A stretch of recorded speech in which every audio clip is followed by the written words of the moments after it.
Never gets old. Nope. Yo, YouTube. Welcome back to another live with my man Charlie and the Stu. How's everybody doing tonight? Man, I am doing good. How are you? I'm doing all right. It's funny, we always we generally get this thing started a minute or two late, right? It's that's life, right? And I just kind of noticed that two other YouTubers that I watch, Neo Comics and Cards, and who's the other guy? Sports Card Dad. I don't really care for his channel a whole lot, but Yeah. they I just got a notice from them that they're going live right now. I'm like, are you kidding me? We can't just give us Wednesday night, right? Nobody was on I don't know if Wednesday it's night when we started doing this. was there somebody? I don't think so. I don't think so either. So I was like, what the heck? Yeah, but I mean, there's only so much time in a week. I suppose you're going to get some people filling your space, whether you like it or not. But Yeah. I mean, there's probably a lot of the stuff they talk about's a little different. They're more like just in the news and that kind of stuff, where we're more, how do you sell this shit, right? Right. Stuff. How do you sell this stuff? I got to think more like a high school football coach here, huh? Although I'm assuming those kids have some pretty colorful language, huh? They swear more than I do most of the time. It's very different these days. I hear it even just walking down the halls. It's crazy. Yeah. Yeah, we'd have been in big trouble back in the day. Yeah. Mm-hmm. My daughter still refuses to swear. She'll come up with all kinds of other words to get around it, but she won't do it in front of me. That's good. I've even given her permission a few times, and she's like, nope, it's a bad word. I'm like, wow, you're so much better than I am. I think I've caught my boys once or twice with some, minor ones, and they always deny it. They'll try to cover it up and say they were like, I don't know. I said snip. Sure you did. Yeah.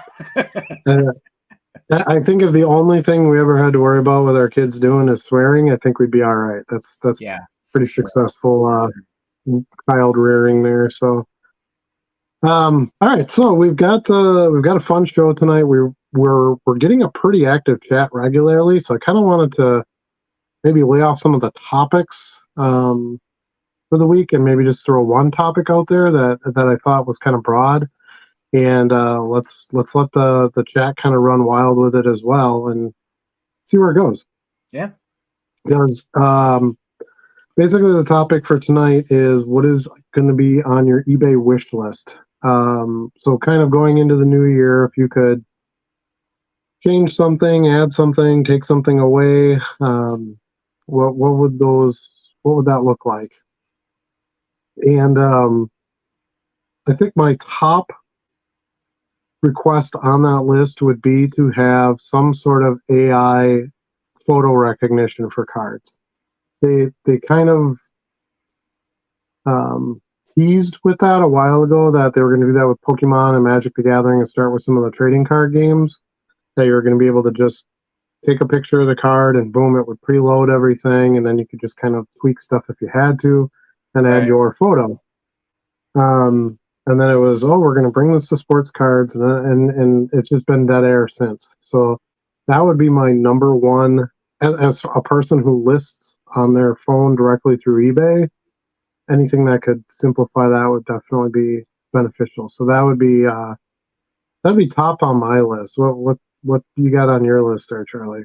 So that is definitely number one for me. I want a world someday where I can snap a quick picture of a card, and 99.9% of the time, they've got an AI algorithm that's going to match that up and do 80% or more of the listing for me, so I can get through them quicker.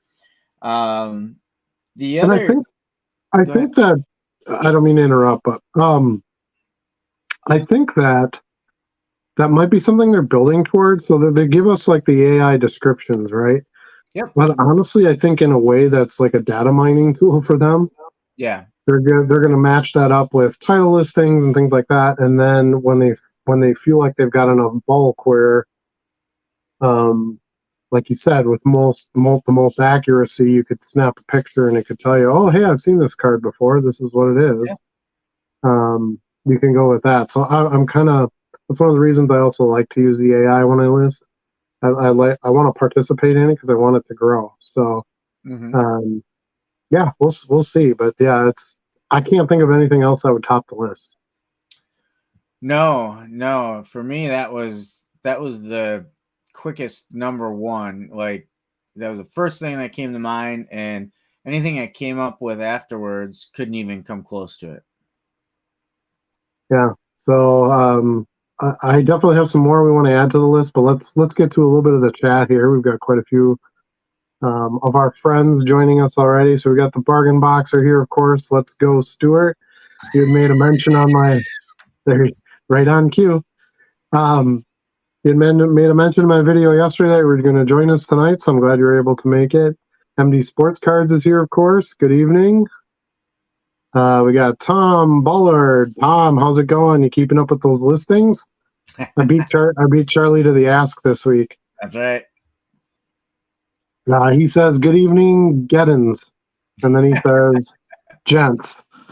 But all these people are calling us gentlemen. I don't think they have a clue what channel they're watching, do they? Yeah. Yeah, and here's Bargain Box. This is just what I was alluding to earlier. Flipping Steve is with Dustin and Neo tonight too. So yeah, kind of interesting. That we're all on at the same time. But that's the nice part about recording these. You can always watch them later if it doesn't work for Absolutely. you now. So we do appreciate everybody who chose to watch ours live versus one of the other bigger content creators that does a live show. Good evening, David. Nice of you to join us. Pleasure to have you. TK6437, why are you not at your post? 6437. Um, Art Green has joined us. Evening to you both. Glad to catch this live this time rather than watching the replay.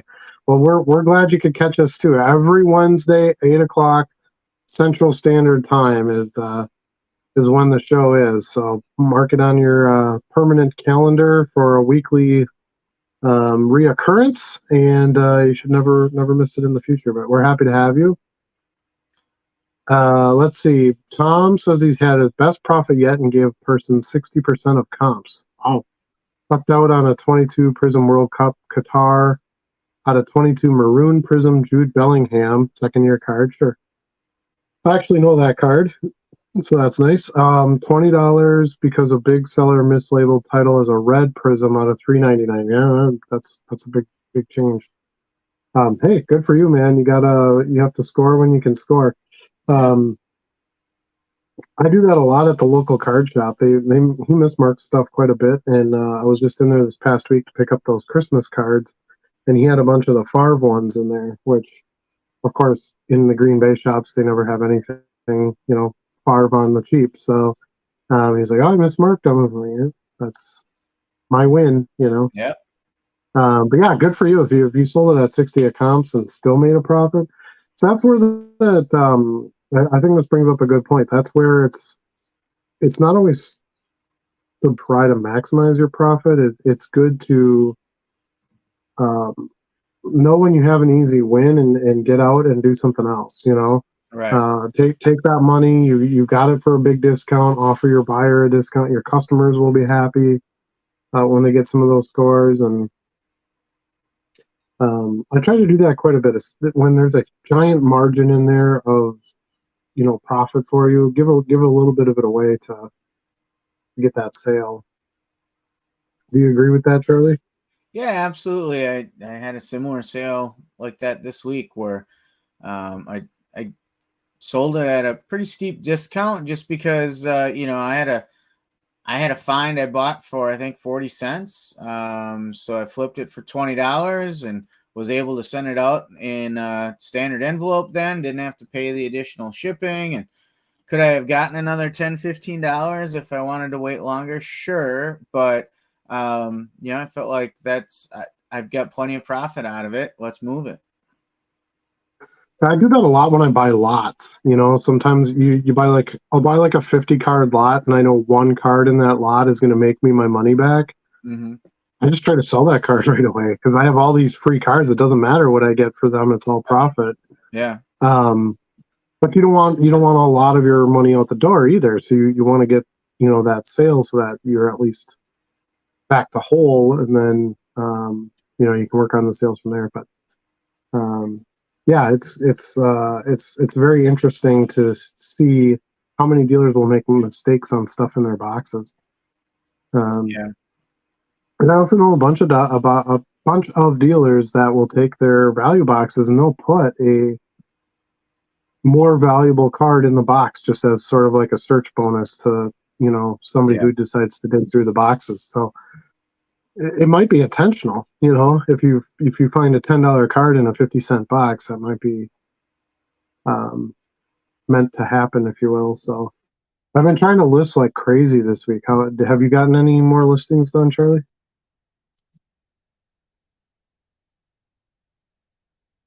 Hello?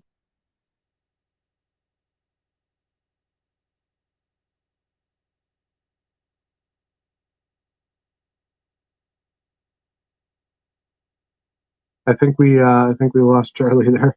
Um, yeah, I've been trying to list like crazy. I was telling Charlie right before we started that I was going back through some of my Nationals boxes. I have quite a bit of stuff to list yet from there, and I found a whole stack of Deion Sanders cards, and he's of course the hottest thing out there right now. These Fire cards, I love Fire. Such an underrated set that was out for a couple of years. Some early upper deck. I mean, nothing super fancy, but some definitely stuff that will sell.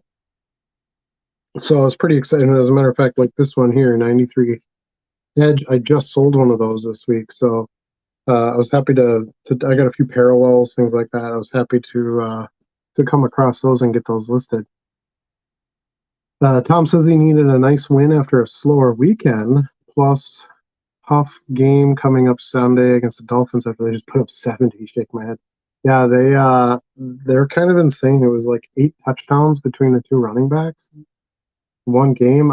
Yeah, I don't know. I don't know if they're just that much better than they were last year um, or what. But yeah, let me just. I gotta throw an invite quick here back to Charlie. 1 second.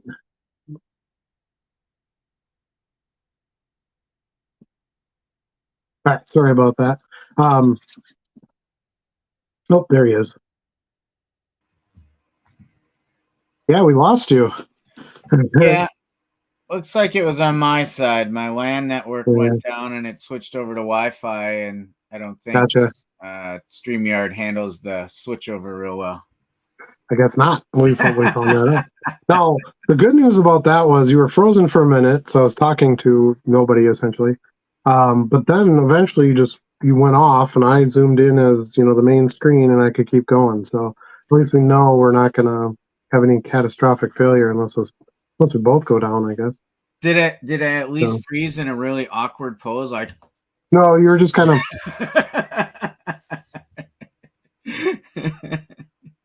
for nice, like uh for like 5 minutes, yeah. So no, it wasn't like right? some that would have been so much better. I would just screenshot that, and that would be like you know, that'd be our thumbnail going forward, essentially. Yeah, yeah. You know. Anyway, yeah, we were kind of talking about making sure you take profit when you can get the profit on some cards. Now, that being said, you don't want to leave a bunch of money on the table either. So you really have Yeah. to know what you have.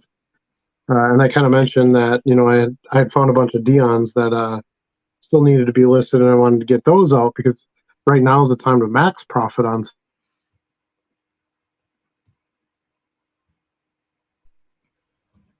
All right, someone else had the card. Currently, buy it now. It's 17.99. To talk to some soccer guys and sold a lesser star raw at 300. So pretty sure the UK buyer will be happy. But 20x on $20 is sweet.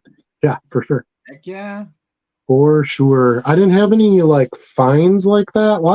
I haven't done a show in a couple of weeks. I've been just trying to I have a ton of inventory, so Just trying to get stuff listed, shipped, sold, all that good stuff, making videos.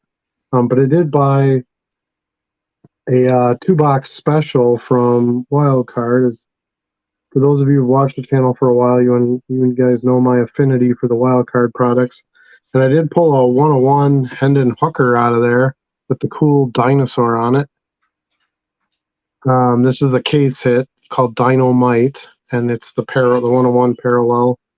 So you can see there, it's got the, oops, this way. This way? This way. Right There there. it is. Right there. Up there. You can kind of see the 101. There it is.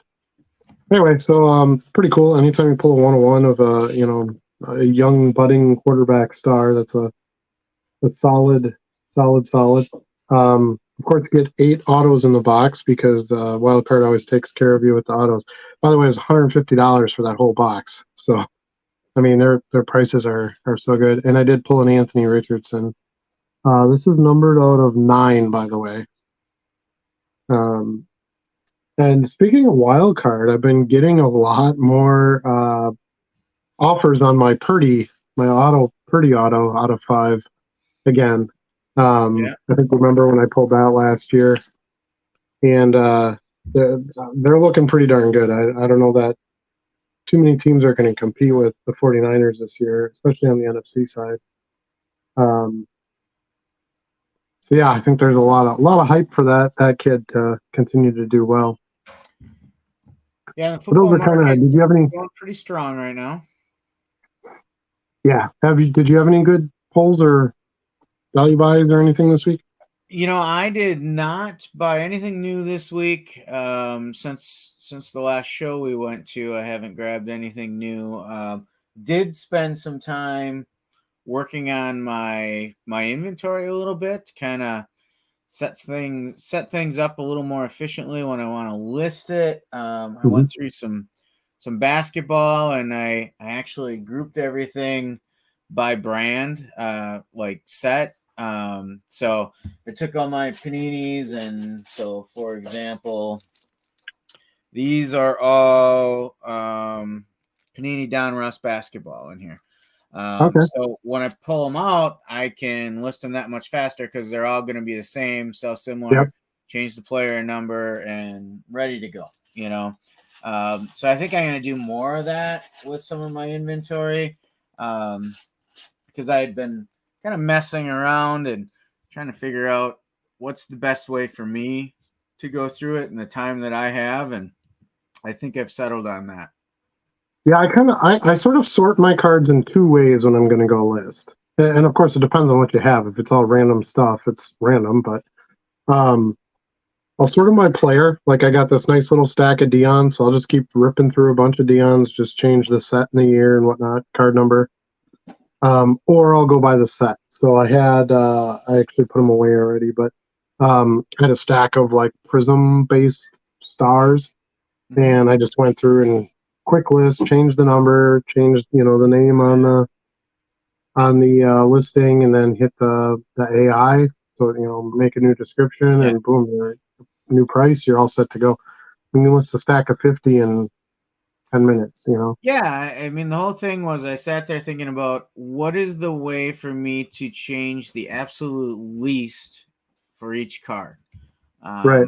And I felt like I spend more time changing the manufacturer and brand, depending on what it is.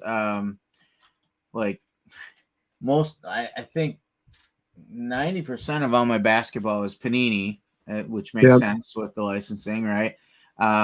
But then when you get to some of the other ones, I have more of a mix of Topps and Panini, and so it's not so much by manufacturer, but by the individual brand of the manufacturer. One thing that's nice now when you go to list on your phone, if you sort of let it reload, and you pull down, there should be like an answer in that drop down list, the suggested spec. Usually there is, yeah. And that I found that speeds up stuff quite a bit.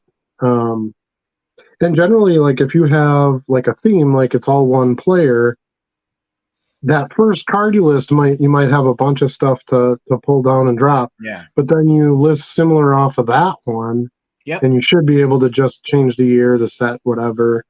Yeah. I You know, had a rip through them pretty quick. I had a Topps Gleiber Torres subset, and I had like 20 some cards, and it was all the same year, same manufacturer, same brand name, same player. All I had to change on each one was the card number.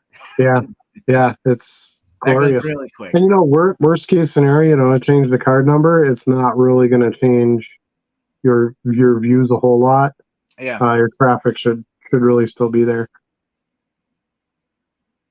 So Tom says he enjoys them himself, especially since usually nice color match with Bills players on the U.S. flag and tiny square designs. I, I'm not sure if he's referring to Prism or what. I think wild card.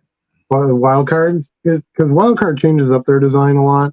They had a really cool like U.S. flag background with like the Constitution, kind of waving in the background, and one of the sets they had at the National. Um, this one's kind of nice with the red and tie dye speckle, kind of. It's a little hard to see on camera, but it looks really cool in person. And then numbered out of 6. I like how they do the numbering on these new sets. See how it's like this fluorescent yellow numbering. Yeah. They're really cool versus like just the gold stamping. So, fun fact for me, I've never had a wild card. Never seen one when I'm out That's too bad. sourcing. I've never bought That's too one. bad. Yeah. It was literally this card set that got me into like full steam collecting versus just buying a pack at a gas station once in a while.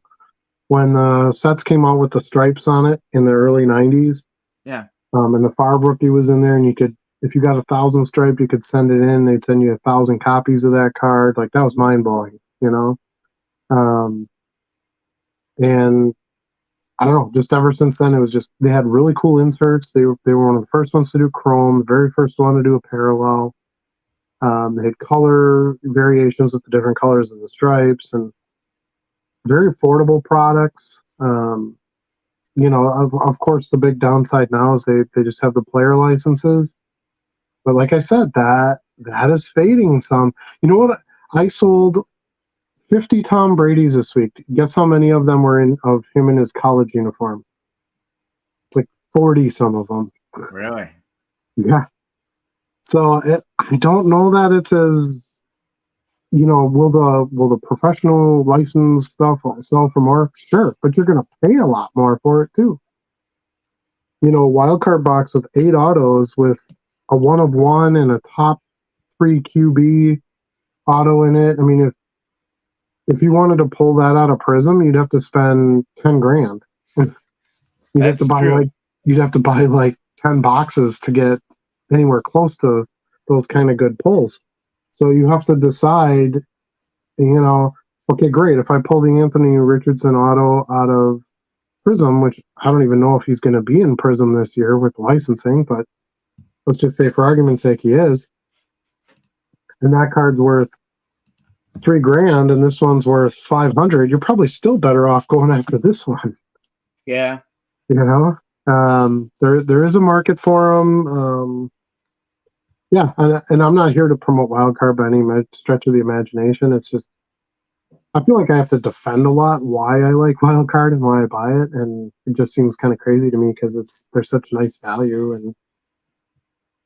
And let's say you could pull a Tom Brady auto out of this, and you had decent odds to that, like before Tom Brady was like who Tom Brady is now, or you had a 1 in 10 case shot at a Tom Brady auto in Prism. You care? Like if you had a Tom Brady auto right now, do you care if it's a wild card auto or a press pass auto or a Sage auto or a score auto? Probably not. Probably not a whole lot. You know, okay, great. Score, he's in a pro uniform and it's licensed. I'll give you $2,000 more for it, but you're still gonna get 10 grand for the, you know, I don't know. It's a tough thing. I mean, some of my best cards, my best autos are wild card cards, and I hardly paid anything for them. I Yeah. have a Trevor Lawrence auto. I had 2 Purdy autos. I've got Richardson. I got a Pickett. And I'm talking football, of course. I got a couple of Fields. I got a Waddle. Fields. I don't know about that guy anymore, but it was good at one time. I don't. I had a T Mac. Or I had a Mac Jones 101 that I sold for almost $300 in the off season. Yeah, I mean it's look at those products. Don't just write them off because Because they're not licensed. the fancy breakers on YouTube aren't breaking it. You know, eight autos in a box for $150, not junk autos like top drafts. I mean, there's some junk like everything. There's some autos that aren't as great, but the cards look amazing. The autos are all. I know the CEO of the company personally. I text him once in a while. I have his email address. Super nice, legit dude. Just trying to make a go. Trying to give like there's like Panini Tops, then there's Leaf, right? So Leaf kind of is like a sort of a respected non-licensed, and then there's sort of like this wild card, off to the side type of thing. And it's like they're just trying to give people another option, Yeah. right? So anyway, um, let's see. Art, our new joiner this evening, wants to thank me for all the videos. It's been influencing how I'm looking at value boxes at shops and shows, and has definitely helped build out my eBay store. I should say thank us because, of course, you're included in this. Yeah, great. That was literally the point of doing it. I have a new show I'm gonna put together tomorrow. It's going to be what I like to search for in value boxes. So I'm going to kind of give you my bird's eye view, not specific cards, but just sort of how I get my feel in a value box where it feels like it's going to be successful, like something I can buy into. I think Charlie, you're getting a pretty good feel for that now yourself. I feel like I'm getting better. And it helps once you get some sales behind you too, and you have some personal sales history. You say, okay, that guy's. I'm always selling through his inventory in my store. Anytime I see him, I'm getting him. Yeah, and sometimes it's the zig and the zag, right? Like it might not be the obvious thing. I've been buying Deion Sanders for like the past 2 years, pretty heavy. Bought a ton of stuff. I bought a Deion Sanders collection from someone at a local card show about, I don't know, 6 months ago, maybe, say 8 months ago. Um, so sometimes I bought a ton of Otani rookies right before the season, when nobody was thinking about them. Sometimes you have to sort of try to play the thing that people aren't buying right now is just as important as what everybody is buying. Now, that puts up to a sense of urgency when things are selling. Like I need to list these Dion's like yesterday. I'm kind of mad at myself that I didn't realize those were in there, but I have about 25,000 cards to go through yet. And I was listing. Ironically enough, the reason I got to those, I was listing Sports Illustrated for kids stuff. I always have like giant stacks of those just kind of laying over here, right? um, And I listed a big old stack of them. I had a Michael Phelps rookie card; those do pretty well. I had like Sean Johnson and some of the U.S. Gymnastics girls, women, I should say.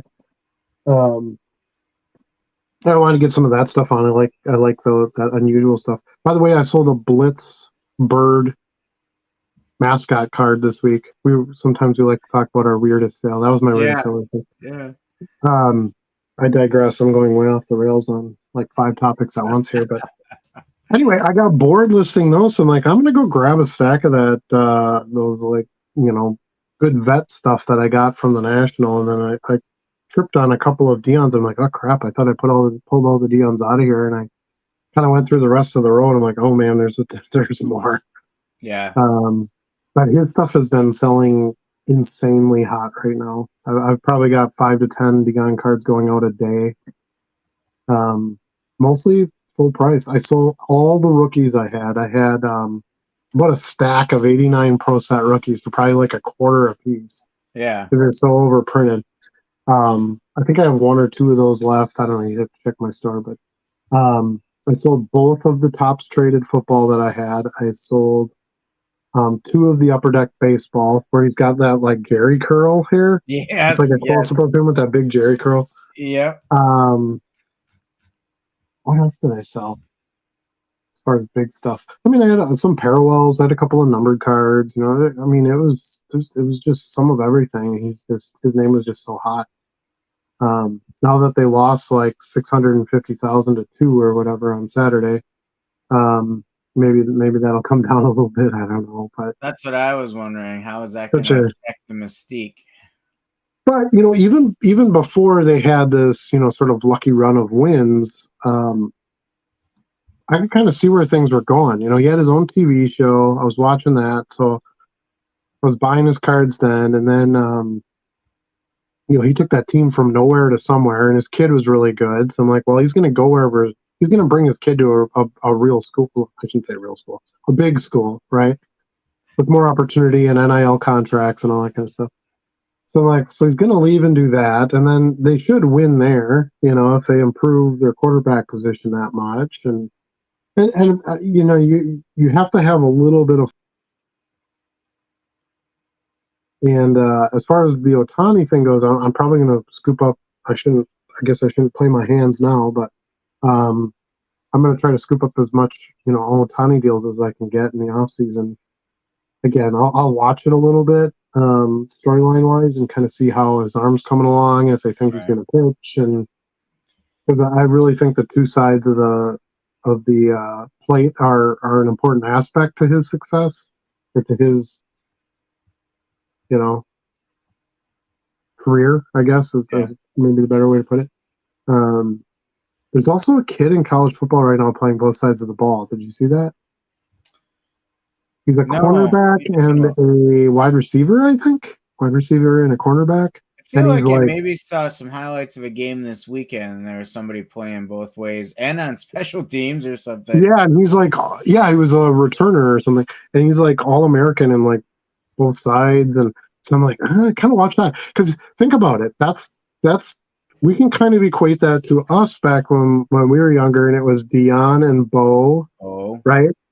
You guys play two pro sports. Um, yeah, I think it's going to be interesting going forward, to see how some of that evolves. call Stuart impressed. He's always so wise. Like everything he adds to the show is, I don't know, it's like words from mama, Right. They're just words to live by. You cannot ignore the stew. He won't let you. In your opinion, is it worth getting an eBay store if you don't use up your free listings? No, because Not yet. the reason to get the store would be to have listings and maintain more inventory. So I would wait until you kind of get it to that point, and then maybe look at a standard store. I buy the annual subscription for the store. I liked a little bit of discount, and I knew what I was going to be doing right off the bat. So as soon as I bought a store, I just bought a premium, and I bought the year right away, just so I could list like mad and not have to have any limits. But if you're growing slowly, if your model is to kind of add a few here, you list a few there, pick up a few here. I certainly wouldn't pay any of the store expenses at this point. It's even if you go a little bit over those free listings and it costs you 25 cents a listing and you have a few more to list, it's still going to be less than the total store fee. Right.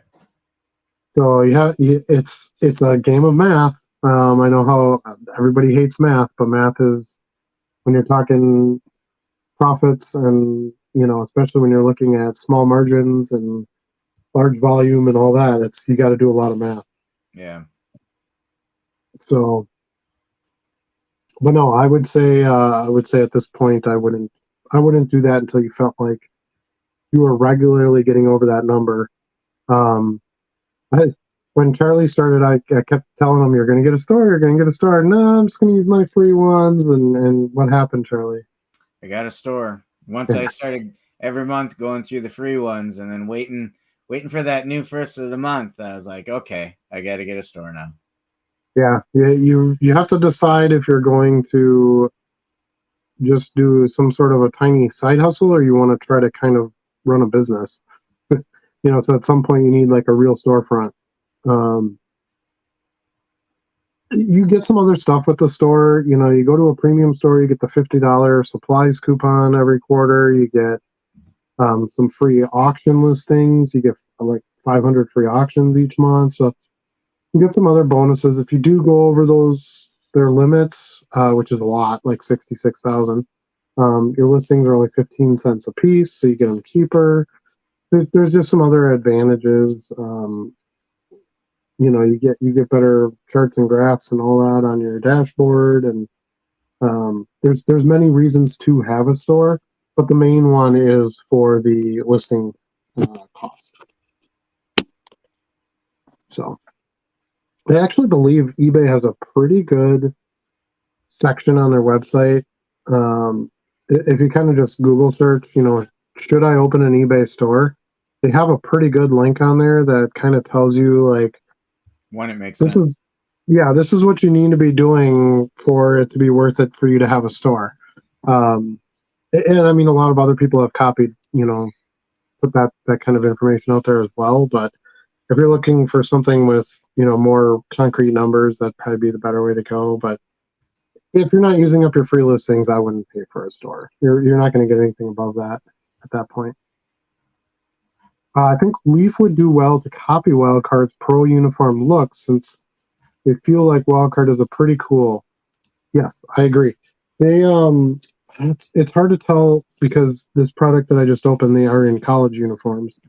But my Purdy auto, he's in a 49ers uniform, and they always do like a nice straight on shot so you wouldn't see the SF, on the side of the helmet. He's always, they always have perspective of holding the ball right here so you don't see the shield logo on the jersey. Like, it's not that hard with what you can do with graphics nowadays and other things with the card. It's not that hard to sort of put things in the spots where you don't see the logos anyway, and then who's going to care? Um, it is him legitimately in a San Francisco 49ers helmet and jersey, just not with the logos on it. So, but you're right. I always thought Panini kind of failed at that because like they'll have a baseball player and it's like just a blank hat and there's nothing on the shoulder. And I think they've gotten a little better at it too, but Yeah. Wildcard's really getting close to mastering it, where they've found a lot of ways to use their designs um, to sort of mask the parts of the uniform that they can't show. Even if you look at this one, right, this Hendon Hooker, see how he's got his hand right there up the middle, so you can't see where the logo would be on the Right. shirt, and then the helmet is straight on, so you don't see logos on either side. Like, um, yeah, I agree. I think their art department is much better at um, not making that a big deal, right? They're not hiding anything per se, but they're not pointing anything out either. By airbrushing everything out of it. And that's the other thing I like about it. They don't airbrush then. It's literally just a photo, because it's just a photo with none of the logos in it, which is kind of cool. Still there, Charlie? Yeah, I'm I still think we here. lost him again. Damian Lillard. Damian Lillard going to the Bucks will be big. I tend to agree. I was kind of surprised to catch that news tonight. I think the biggest thing, because everybody's like, well, why did they do that? And honestly, I think they mainly did it for Giannis, because Giannis was like, if you're not going to spend any money and do anything with this team, I'm going to have to leave. So I think it was a big. They're trying to put a big hook in the Greek Freak, and Lillard was available. He was somewhat affordable, um, and I think he could be a little bit of a compliment to that team. So we'll see how it goes. I don't watch basketball, so I'm going off of a very slim intelligence pool of knowledge that I have. But just I do more reading media and stuff like that, trying to figure out the investment side of it. Um, yeah, that's kind of what I got out of it. Was Giannis was like, all right, you guys need to poop or get off the pot, right? And do something with me, or I'm going to go somewhere else. So I think that was a big motivation. Braves tied it up, hoping for Cubs versus Brewers first round. Good luck, Brewers, because the Cubs stink. Oh, did the Brewers do something good? I guess the Braves tied it up with the Cubs because the Cubs are playing the Braves right now. I think, right? Who's Um, that? they may be. They may be. Oh, Oh, look at that. That's the first round playoff losers, right? were you talking about my Team? division champion Brewers background? Yeah, I mean that's as far as the pennant goes. Yes, correct, correct. They should just sew 1982 on everyone's shirt, like the letter A on Hester Prynne, right? Didn't the Cubs go like 100 years before they won one? What was that last part? Yeah, They won one. They won one. Uh-huh. after a Yep. 100 years, every century they get a championship. How many centuries is it going to be before the Brewers put one up? That's what I'm saying. We're due. That's simple Yeah, that's right. math. We're due. They are. I mean, I'm cheering for you guys. If the Cubs can't win it, I'm rooting for my friends' teams, but I don't know that they're good enough to win it. I mean, Oh, we'll see. We'll see. they're in it to win it. Well, they better be. Even Stuart says, Yeah. "Ah!" He says, "Oh no, what's going to happen?" Bargain Boxer says he buys Leaf and Wildcard all the time at his LCS. The designs are great, not expensive, and very cool looking. And I think that's a lot of what things are going to come down to. Wildcard and Leaf are in a really cool position right now because if nobody can make licensed cards, and Panini's going to try to charge $600 for a box of unlicensed Prism cards, people are going to go buy the better designed, better value products of Wildcard and Leaf. Yeah. Leaf was very stomped on the past few years about, oh, their cards aren't licensed or no good. I hear from a lot of people now that are like, they make really cool products and I love breaking this box and, there's good value in it and so on and so forth. I don't know, man. It's be interesting. Yeah, he says, give me that all day long. Me too. I rip very, very, very little wax. I'll buy a retail box here or there of something I enjoy or I think is cool. But when I get my insider trader notifications for cool box deals from Wildcard, that's when I buy hobby because I've done really well on them. I mean, those 2 boxes I bought at the National, um, I killed it. I got really good stuff. I got a lot of good resale value out of it. Um, got some other cool free packs and stuff. Like they always throw stuff in, like, hey, we're doing this like this 2 box deal that I just bought. I basically just paid for the 1 box and I got the other box with the 2 autos in it for free, and I ended up pulling the 1-of-1 Hendon Hooker out of that. So I mean, essentially, that card I didn't pay anything for that card. It's crazy. Even if I got $20 for it, Yeah. I'm in way more value than buying a blaster of Prism where I'm not going to get anything. You know. Yeah, Tom also points out that quality control is top notch and better. Plus, also small businesses usually gives more personal customer service touch. Yeah, kind of what I alluded to earlier. I mean, I'm actually friends with the C. When we went to, I know Charlie, you weren't able to attend this year, but when I went with Ethan, we walked over to the wildcard booth. Every single one of those people remembered me. I walked right up to the CEO and he's like, "Hey, did you bring that 1,000 stripe Farf card?" He's like, "I wanted to see it." I'm like, "No, I didn't bring it with me." One of the other guys that was, working the booth a couple years ago when it was in Chicago, he came up and he's like, "Hey, man, how's it going?" They sold me a T-shirt, right out of the employee T-shirt box, and they had this big wheel to spin where you could get, cool free packs and special items, and I mean they're just awesome. They just do such a great job. Panini is just garbage.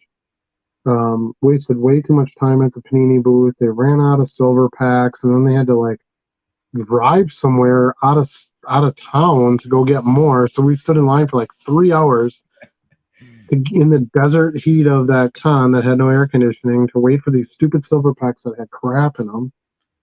You know, it's just like, I I don't don't know know. I think why they would have lost people to Fanatics. yeah, I mean, I think we have to kind of, and I want to give Fanatics a fair shake too. I mean, if they come out and make better products with better value, and wax is just not, it's not a good enough value. It's not. You have to buy an immense quantity of it to try to reduce the odds. And then you have such a giant capital investment in it. You spend all day long just trying to sell crap just to break even. Like Yeah. I just don't get that. And I know the breakers are the ones that Jack, are pushing the prices up. I get that, and I hope they never break Wildcard because I don't want them to. I want the other thing Wildcard does is they don't sell most of their products in the stores. It's all on their inside traders group, and they send you. You have to sign up for it. They send you an announcement when they've got a sale going on and when it's going to drop, and you go in there and buy your boxes, and then it's sold out and it's done. And I like that. And I think Fanatics plans to do more of that with some products, but I guess my opinion on that was okay, Wildcard. If the hobby shops don't want to carry your products, then just sell your stuff yourself. Cut them out then. Bring it to the people who want to buy it, and that's kind of what they've done. Fair enough, right? Yeah. So enjoy unlicensed that have purchased, only bought singles, but no longer discriminate against Wildcard or Leaf after getting it in hand. And I think that's it. It's easy to kind of poo-poo that. I remember for right before the pandemic, all the chat was do not buy college uniform cards because as soon as the pro uniform cards come out, nobody wants the college uniform cards. And I haven't really found that to be true at all. It really depends on who the player is, and sometimes it even depends on what college they went to. There's a lot of college buyers. If you got some nice Ohio State stuff, you can sell that stuff all day long. I don't know. And some players are stars in college and they're just not in pro football. I saw a ton of Tim Tebow, Florida stuff. He's got a pretty good fan base. He's got a huge fan base, and they like the Florida uniform stuff. So, in fact, when they put him in new products now, they very rarely put him in a pro uniform. They put him in a Gator uniform. So, I don't know. I think we're going to see so. And now with NIL and players are owning their own likenesses, and you have college cheerleaders with 2.5 million followers on Instagram. They're famous before they ever get to the pros. Like I think it's going more to, and I tried to inform people of this a while ago that I think it's going to be way more focused on players than teams. That's why I don't follow teams. I buy Christian McCaffrey stuff because Christian McCaffrey is good and he sells. I don't care if he leaves. I mean, it was beneficial for him to go to the 49ers. That's very true, but I didn't care that he left the Panthers. That didn't matter to me. It was still Christian McCaffrey that, people were going to be buying. So, Right. how about, what do you think of this Travis Kelce stuff, huh? Sounds like something that teenagers would get excited over. I've been selling a lot of Travis Kelce cards, though. So, Have you? oh, yeah. Now, I mean, he sells okay normally, but there's been a bit of a boost to it. And I think you might get a lot of teenagers that are like, hey, I'm going to watch the Super Bowl this year because Taylor Swift's going to be at it waving on her boyfriend. I saw way Maybe, too much Taylor Swift in the Chiefs game. oh, was she there or something? Yeah, she was in the box. Oh, yeah, I don't know. It's interesting. But do you remember when it was Tony Romo and who's that singer, that blonde chick, the Daisy Dukes? She was in Dukes of Hazzard. Jessica Simpson. Jessica Simpson. Remember when that was such a big deal, and they'd show her in the crowd, and like that stuff all fades. I mean, Taylor Swift is bigger than Jessica Simpson, I assume, but yeah, I don't know. To me, there's so much more into the individual players than there ever has been before. So buy based on the individual player and their popularity and their resale position, and don't worry as much about the college uniform. I don't know. Let's see. I am one of the biggest ziggers out there. Gotta be careful how I say that. Uh, Zigger, Zagnut, whatever you want to call yourself. Yeah, it's there's nothing wrong with playing the thing that's kind of the sure thing and is in playing into the hypes to some degree. But yeah, going against that grain and trying to find something else is generally a pretty good approach too, especially if you don't have to take much risk or investment into it. Okay, so your patient picker has joined us. Welcome to the show. How do you list your cards with a scanner? And we get this question every week. We do. I know everybody wants to know how we list our cards. It's so weird because I don't really think it matters as well. Just list, But how do you list your cards with a scanner? Do you take individual pictures? Look forward to your live show, and thank you both for taking the time to share your reselling knowledge. Appreciate you very much. We do this to get feedback and share ideas. So I'm certainly not joking on the fact that you asked this. It's just it does come up quite often. Listing seems to be kind of the hot button of people who want to sell. And I think it's because it's time consuming and it's not necessarily the most fun part. So everybody's trying to find. Okay, let me tell you this. Okay, Charlie, do you remember when I lost like a whole ton of weight? I lost like 100 pounds. Yeah. Remember that? So I lost all this weight, right? And I would get these people into my office. At that time, I was working at a bank. And they would come into my office and they'd say, "Oh, what's your secret?" And I would tell them, "Well, I eat really well and I don't eat sugar and I exercise and I cut my calories." And you wouldn't believe the disappointment I saw in people's faces. Because what they wanted me to tell them was, "Dude, I found this magic pill. No, I'm only going to share one with you so you can try it and see if that's what everybody wants. And there just isn't a magic pill listing. It's going to take you time and effort no matter what." Yeah.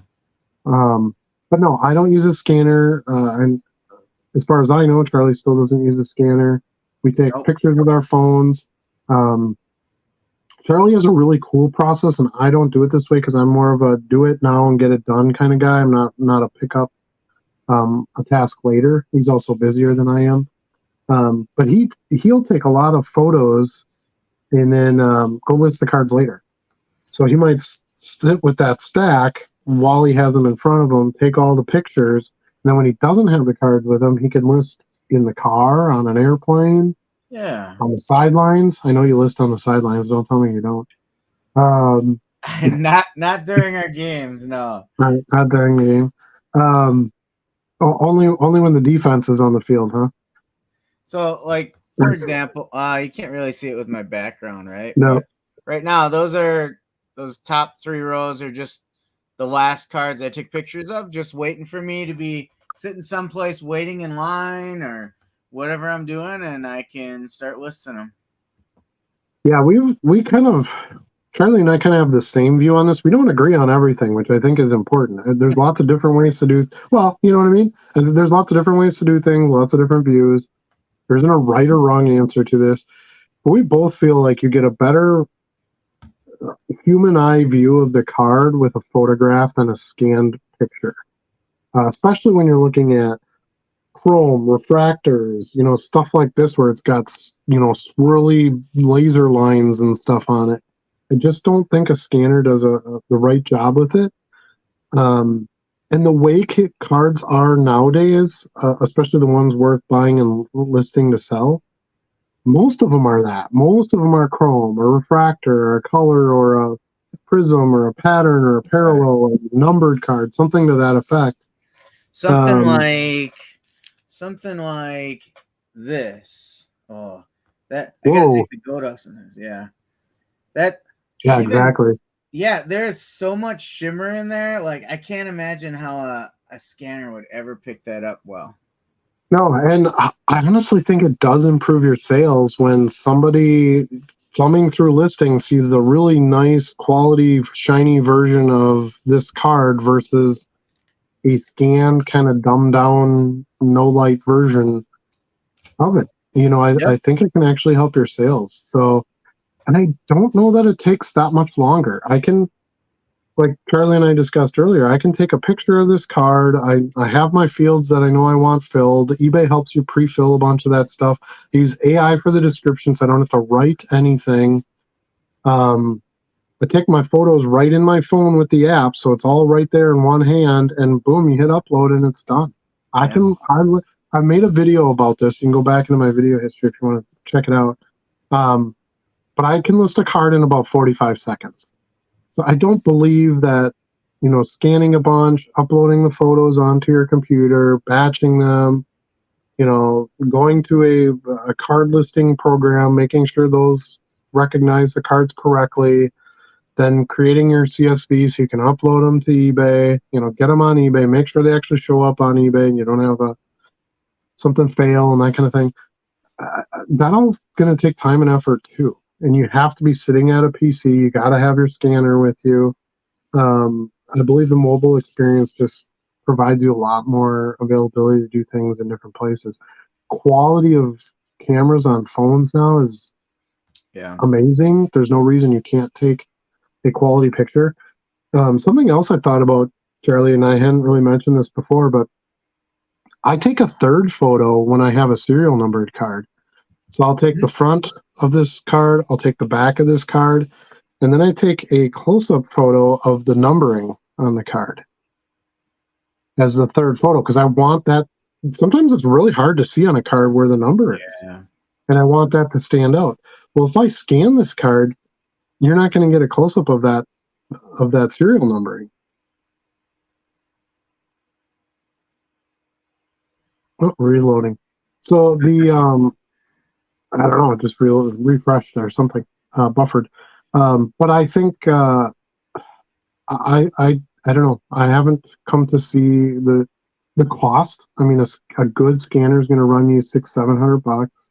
I know there's some refurbished ones. There's a couple options, if you want to save a few bucks. Um, but you have that. You might have maintenance with it. It might break down. It might wreck some of your car. Like there's some added risk there. If you're gonna do that, you might as well get a listing program because that'd be the only reason to scan. To make it faster. Um, most of them are like $60 a month for 5,000 scans. Um, to load the cards to eBay, and I don't want to pay the extra funds. My camera does a pretty good job all on its own, and I believe the slower growth. I bring this up quite a bit too.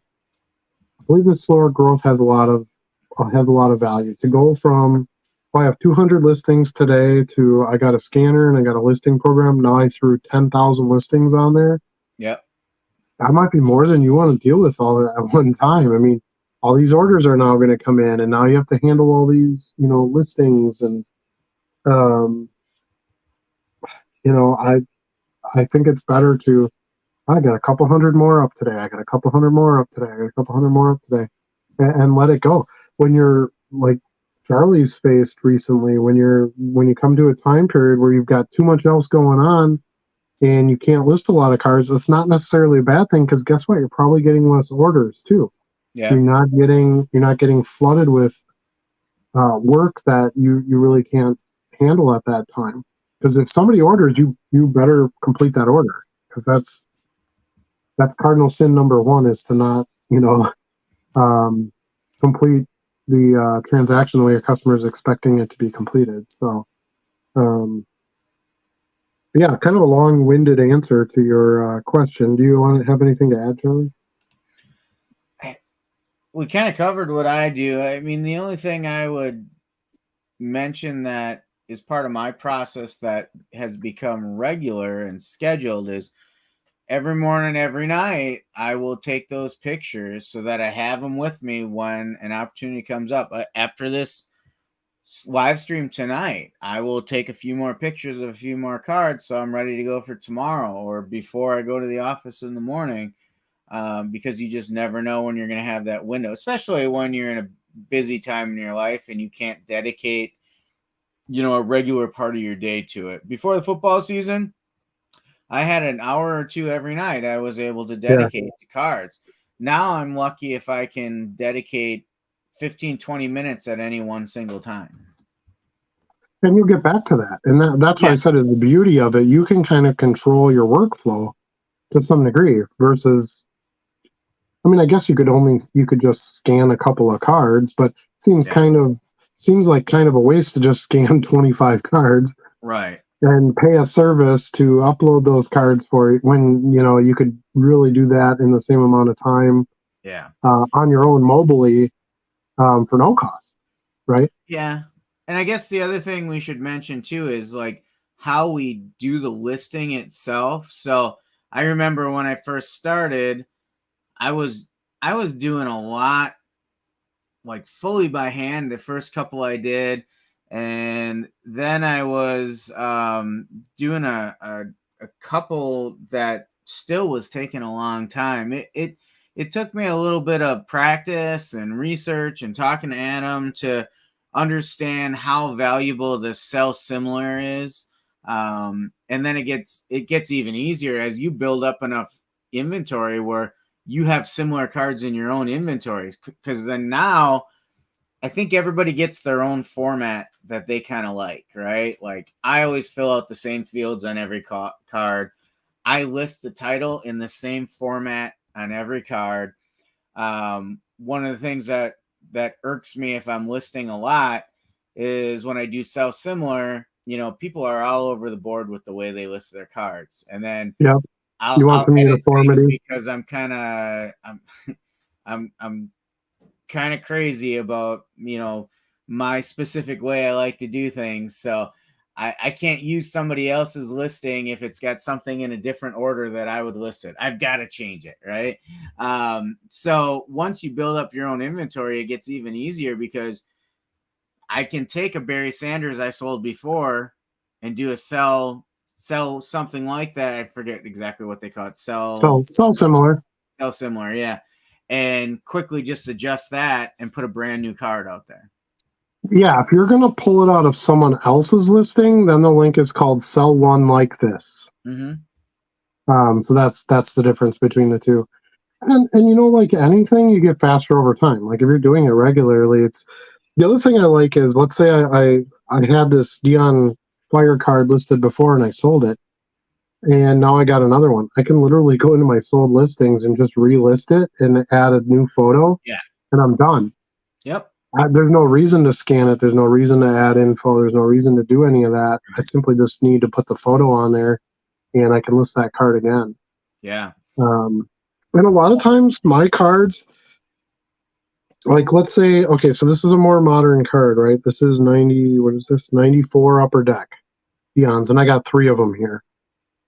Well, I'm only going to list one with a quantity of 3. So Right. there's a lot of times where I don't need a photo of every. I don't want to scan all those cards. I want to list one, quantity 3. I can change my quantities as I go. Like you're going to have maintenance in the store without scanning anyway. So you're going to have to be in there here and there as it is without just using a separate piece of software to do all your uploading. I believe Stuart said you have OCD. Is that correct? Is that what he calls it? Stuart is because of HIPAA laws, he doesn't talk about that. it's it's not formally diagnosed, right? Eh, Isn't that it's that not is it? Dr. Stewart. Right, Dr. Stewart. Ooh, I You like know, that, Dr. Stewart. the other thing I tried that I don't do anymore is just templates. Initially I Yeah, tried to use templates, but yeah. there's just so much variety in what we do. They just don't work out well. No, I think honestly, you just need to, okay, this is my 1 hour of time. I'm going to sit down. Here's a stack of cards. I'm going to get these suckers on there. Maybe if you're just starting out, maybe prioritize. Well, I think these will sell faster, or hey, we're coming up on basketball. I want to get these on right now. Maybe you do more of that. But outside of that, you literally just have to kind of do it. You know.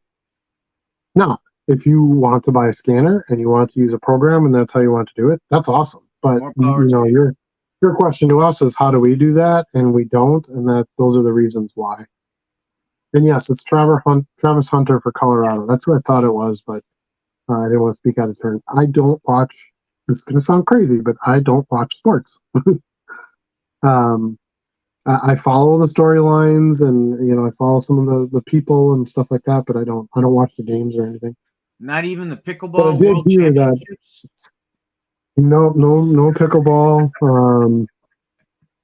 One time I sat down and I watched the entire cornhole championship. I Yes, don't know yeah. why, because so it's actually extremely boring to watch because these guys are so good at it. It's like throw the bag, goes in the hole, throw the bag, goes in the hole, throw the bag, goes in the hole, and it was like this is boring as hell.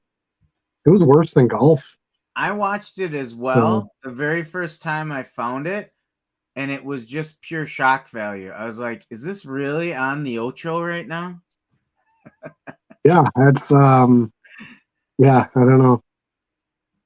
Um, Average Dave is going back to the Travis Hunter thing, and he pointed out that Travis is going to be in the next Bowman U. I think the Deion Sanders kid quarterback, I can't think of his name. Shadur, I think. Shadur.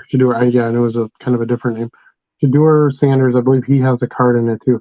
Now we were talking about unlicensed products and things like that. My favorite football product last year, outside of Wildcard, was Bowman U.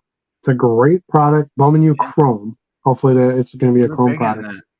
I sold a ton of it. Hey, remember that pink Bijan I found in the 5 cent box? And you're Sounds like, familiar. you found a pink Bijan when we Yeah, were at the Green Bay show. yeah, ten yeah, bucks yeah. for it yesterday. How Yeah, I much? sold it for $10. Nice. 10. Yeah, I paid a nickel for it. Those cards do sell. I have a couple of Bo Nix I have to list right now. He's still in college football. Yeah, I've sold a number of Um, those. I had who's the Caleb guy who's going to win Caleb the Williams. He'll be a Caleb top pick Williams. next year. I sold a couple of Caleb Williams. I had 2 copies and someone bought both, which I love. That's my favorite when I Yes. sell out a quantity. Um, those are really nice products. I will be hopefully. I don't know if you remember this, Charlie, but hopefully this time when I buy my Bowman U box, I don't get skunked in my autos. I remember that. Remember, I was supposed to get 2 autos and I didn't get any. I'm like, Yep. what the heck?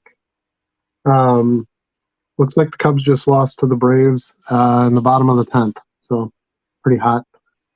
Um, anyway, the Braves are a really good team. I don't see a lot of teams losing to them in the playoffs anyway. Gosh. So anyway, yeah, Bowman U. I think that's a great product. I'm glad you brought it up because that is something that I do plan to.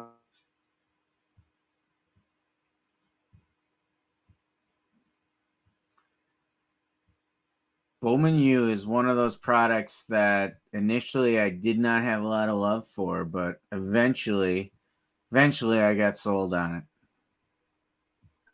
Yeah, so it's just something that I think we have to adjust to over time. Is that there's going to be a lot of these products that it's not necessarily okay. You buy tops and in football, and you buy Bowman in baseball, and like I don't think that stuff's that straightforward now. People are looking at more of the art. It's a bigger market. Different people collect different types of cards. Um, yeah, and that Bowman U product was $125 a box. You got some nice color, a couple numbered cards, and 2 autos. Yeah. Great value. And it's all players who didn't have cards before, essentially, most of them. So you have these great first Bowman cards. You had these guys that were still in college, guys that were going to be in the draft, this year. Awesome. I love those cards. So first to market can be a very important thing as well. It's funny as I look at my journey through this. I started as more of a collector. Um, and as I began to be more of a retailer for cards, my thoughts on different sets have changed quite a bit because I'll be the first to admit I really had a problem with unlicensed stuff when we first started talking about this stuff. because I was more of a collector and I was kind of a purist with like Topps baseball only. I hated all the Hmm. Panini baseball stuff. And then the college stuff, I was like, yeah, I'm not real big fans of that. But the more I transitioned from a collector to a retailer and the low, the card selling we do, I've gained a better appreciation for those products.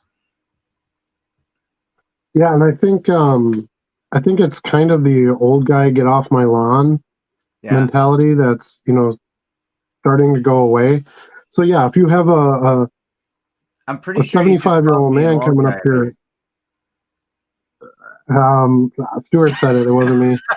there. Um, my, if you're a guy selling vintage commons, and a 75-year-old guy comes up to you, yeah, he's probably putting together a 1965 Topps baseball set. Hmm. But what other options do they have?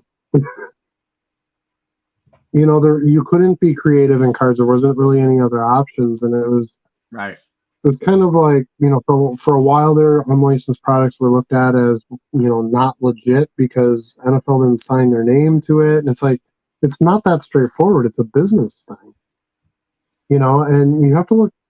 To me, I look at more as what is the value in the product. I could give a crap what helmet they're wearing because I don't follow teams. I don't watch the games. I don't do any of that. So it doesn't matter to me what helmet they have on. What matters to me is the player, how cool the card looks, and what kind of value I'm getting in that product. Yeah. If I can buy $150 box for 8 autos and the cards look amazing, like, dude, who who cares if that's an actual, if it has the Tennessee logo on the side of it or not? No one cares. Like I thought you were going to say, who cares if that's an actual dinosaur or not? well, it's totally an actual dinosaur. It's completely an actual dinosaur. so, I so mean, it's cool. You'll never see this. You'll never see this card in like a Topps product, right? I mean, they have a lot more. In a way, they're challenged more. They have to do better designs because they're trying to sell against something that automatically has a market. But that's one of the other reasons I like it too. They have to put out a good product, or literally no one's going to buy it, right? Because there yeah, isn't any automatic business in it. They have to get guys like me who are like, yeah, I'm willing to look past the helmet logo if you can sell me something that has good value and I feel like is a good product. yeah. So, yeah, so we're still talking about Dion. Shocker, as everybody is in the entire universe the past month. Um, his kid is on Dion's team but couldn't play because of a dirty hit. I think his Yeah, I kid's think a he's talking quarterback, about so I don't think Travis that's Hunter right. yet. Oh, yeah, Travis Hunter, yeah. Rip wax for fun, not profit. There That's what buying you bulk and value go. boxes for. Yeah, but you can rip wax for profit if you buy the right wax at the right price. I think that's kind of our conversation we're trying to have here. Um, but yeah, they're little lottery tickets. The reason that the companies sell these blind packages is because they're not dumb. They want to sell you a bunch of these common cards, Yeah, um, in that box, and then every 2,500 boxes you get this thing that's really awesome. Yeah, it's way more money in it for them. Swift is bigger than Michael Jackson and Elvis at this point, I believe. I don't know. To I don't who? know about I that. guess maybe to 17-year-olds and under. I don't know. Well, we won't know for 20 years.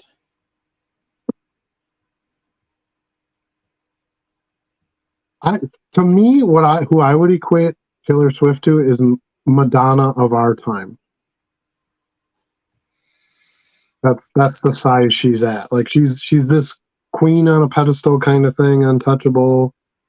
Has this music that transcends and these big crowds and all that kind of stuff, and that's basically where she's at. I Maybe. mean, to say you're bigger than Elvis is a little. And Michael Jackson was selling, he was selling out stadiums in Germany. Let's see her do that. I don't even Yeah, she know that sells I would say sells she's all bigger stadiums than Madonna here. because I really feel like the Swifties are more younger Yeah, generation, a lot of kids yet, and we'll see if she can cross over to contemporary adult. adult pop. Yeah, Yeah. Yeah, she's almost kind of like a boy band, right? She's like if she right. had all these followers of the Backstreet Boys and had all, that kind of thing. I Yeah, don't know.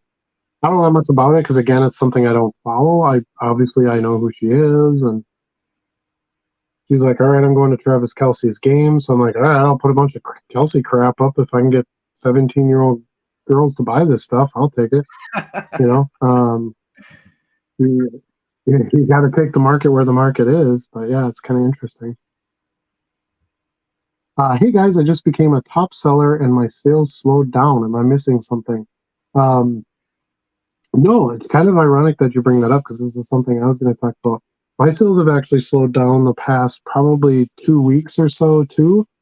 And I think we're just kind of in that weird spot. Like there yeah. was all the NFL hype, so sales were really high, and now it's kind of like, okay, the NFL is here, so everybody's sort of holding or selling, on certain players. And other than like some obvious ones, Tua and Purdy, they're pretty hot right now. And Dion, and this Travis Kelsey thing, has kind of gotten some boom.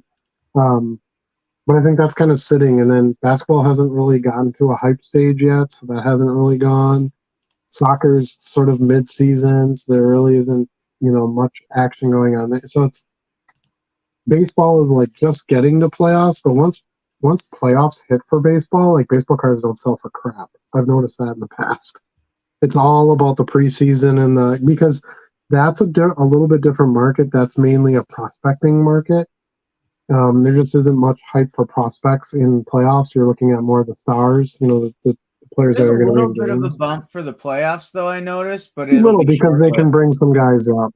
Yeah, because they can bring a few guys up before the playoffs. So yeah, so yeah, I don't know exactly what types of cards you're selling, but yeah, I think you're going to probably see that for another couple of weeks, maybe. Then you're going to start seeing some hype buying for the holidays. I think I did I share this last week on this channel.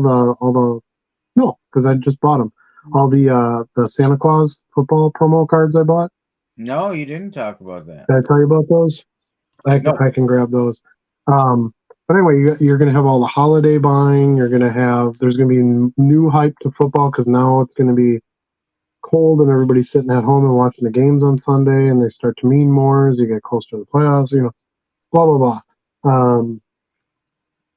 And then basketball is going to start kicking in, so you're going to get some more sales. Then you're going to have soccer is going to be getting to the um, Champions League, where the games there's much more importance in the games, and the bigger stars are playing each other and things like that. That always helps with soccer sales. Then you start getting towards the end of the year, where now there's new hype for new baseball prospects, and all of that's going to play out. When spring training comes out, so there's a few little chunk 2 week periods in the year where it feels like I kind of feel like end of June is like that, right? Because you don't have like baseball's just kind of in its like meh, Yeah. all right, the season's kind of where it's at. You don't quite have the hype for football yet because there's no camps. I mean, you had draft, but there isn't a lot of products out yet. Basketball's done, so soccer is in its break because they don't start till the end of June. So I always feel like there's like a 2 week sort of dump in June too. It's beginning of summer, so people go on vacation and they do their Disney World, and kids get out of school and blah blah blah. So you have to sort of take these in little bites. But this is your time to prepare to go. Okay, well, what kind of cards are people going to buy for as Christmas gifts? Um, what do I want to start getting into for basketball when that hype goes? Damian Lillard stuff right now might not be a bad buy since he's coming to the Bucks with Giannis and they have a solid team. Um, you can start looking at some of those trade opportunities.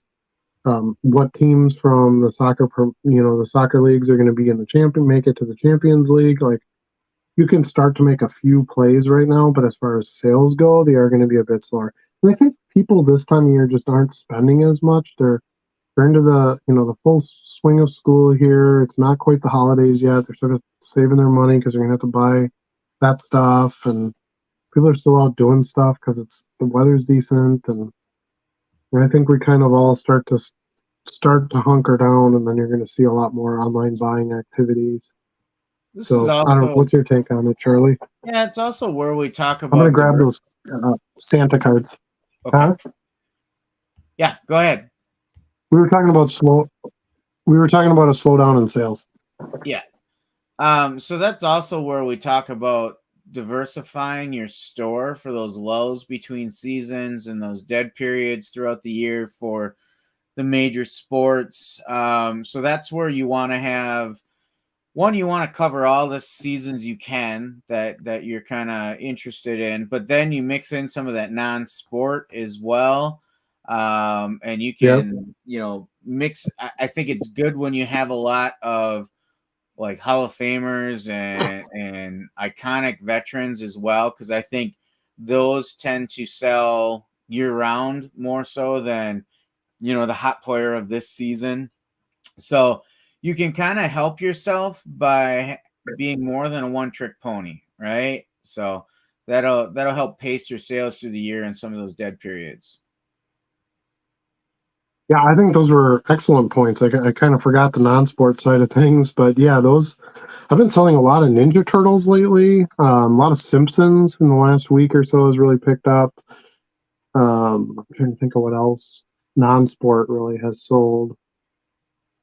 Yeah, you got to have you have to. That's the beauty of having a store and really starting to grow it out is that you should be able to fill some sales slots with just about anything that's coming up at Yeah. that time. But anyway, I bought a bunch of one of my local hobby shops had a bunch of these Santa Claus promo cards, so I bought them all. Made a bulk offer, but it was kind of cool. In the mid '90s, all the card companies got together and they would make a Happy Holidays card as like a little promo pack that the stores would give out. So like here's the one from Playoff 1995, and you see Santa there with the little playoff logo and let's see, I'm trying to find another one here that's so like here's the header card for the set, right? So you got Santa Claus there with his NFL hat on, and he's giving the little kid a football card, and it says they did put Christmas on it because that was a thing that happened back in the day. Now they would never put Christmas on it. It would say Right. season's greetings or happy holidays or whatever. So sometimes it's funny when I look at this older stuff, but I um, but this was the header card, right? So this shows all the different companies that participated. So you've got Fleer and I think that's Edge, Collector's Edge, Playoff, Pinnacle, Upper Deck, Tops, Classic, and it just has holidays wishes from the trading card licenses. Um, and I've done pretty well with those. I listed them. I just listed them like 2 days ago. I already sold like 4 of them. Some of them have players tied to them. So let me get here's one. This one has Jim Harbaugh and Drew Bledsoe on it in a sleigh, and Jim Harbaugh has reindeer antlers on. Like that stuff's just awesome. And then it has them kind of in little Christmas wreaths on the back. So that's one example. Here's the Brett Favre one. So no Brett Favre on the front. You got Santa there with kind of Coach Santa, right? And he's kind of leaning down to a little football player, sort of instructing him what to do. But then on the back, you've got the season's greetings, and you've got Brett Favre on there, and there's a little peace and happy holidays from Brett Favre on the back, right? Crazy. So like picking up some stuff like that, 'cause Christmas cards, right? You're like, oh, there's no cards for Christmas. Well, that's not true. There's a whole bunch of different ones. There's probably 15 or 20 different designs because they made them over a few different years. Here's one that I just sold yesterday.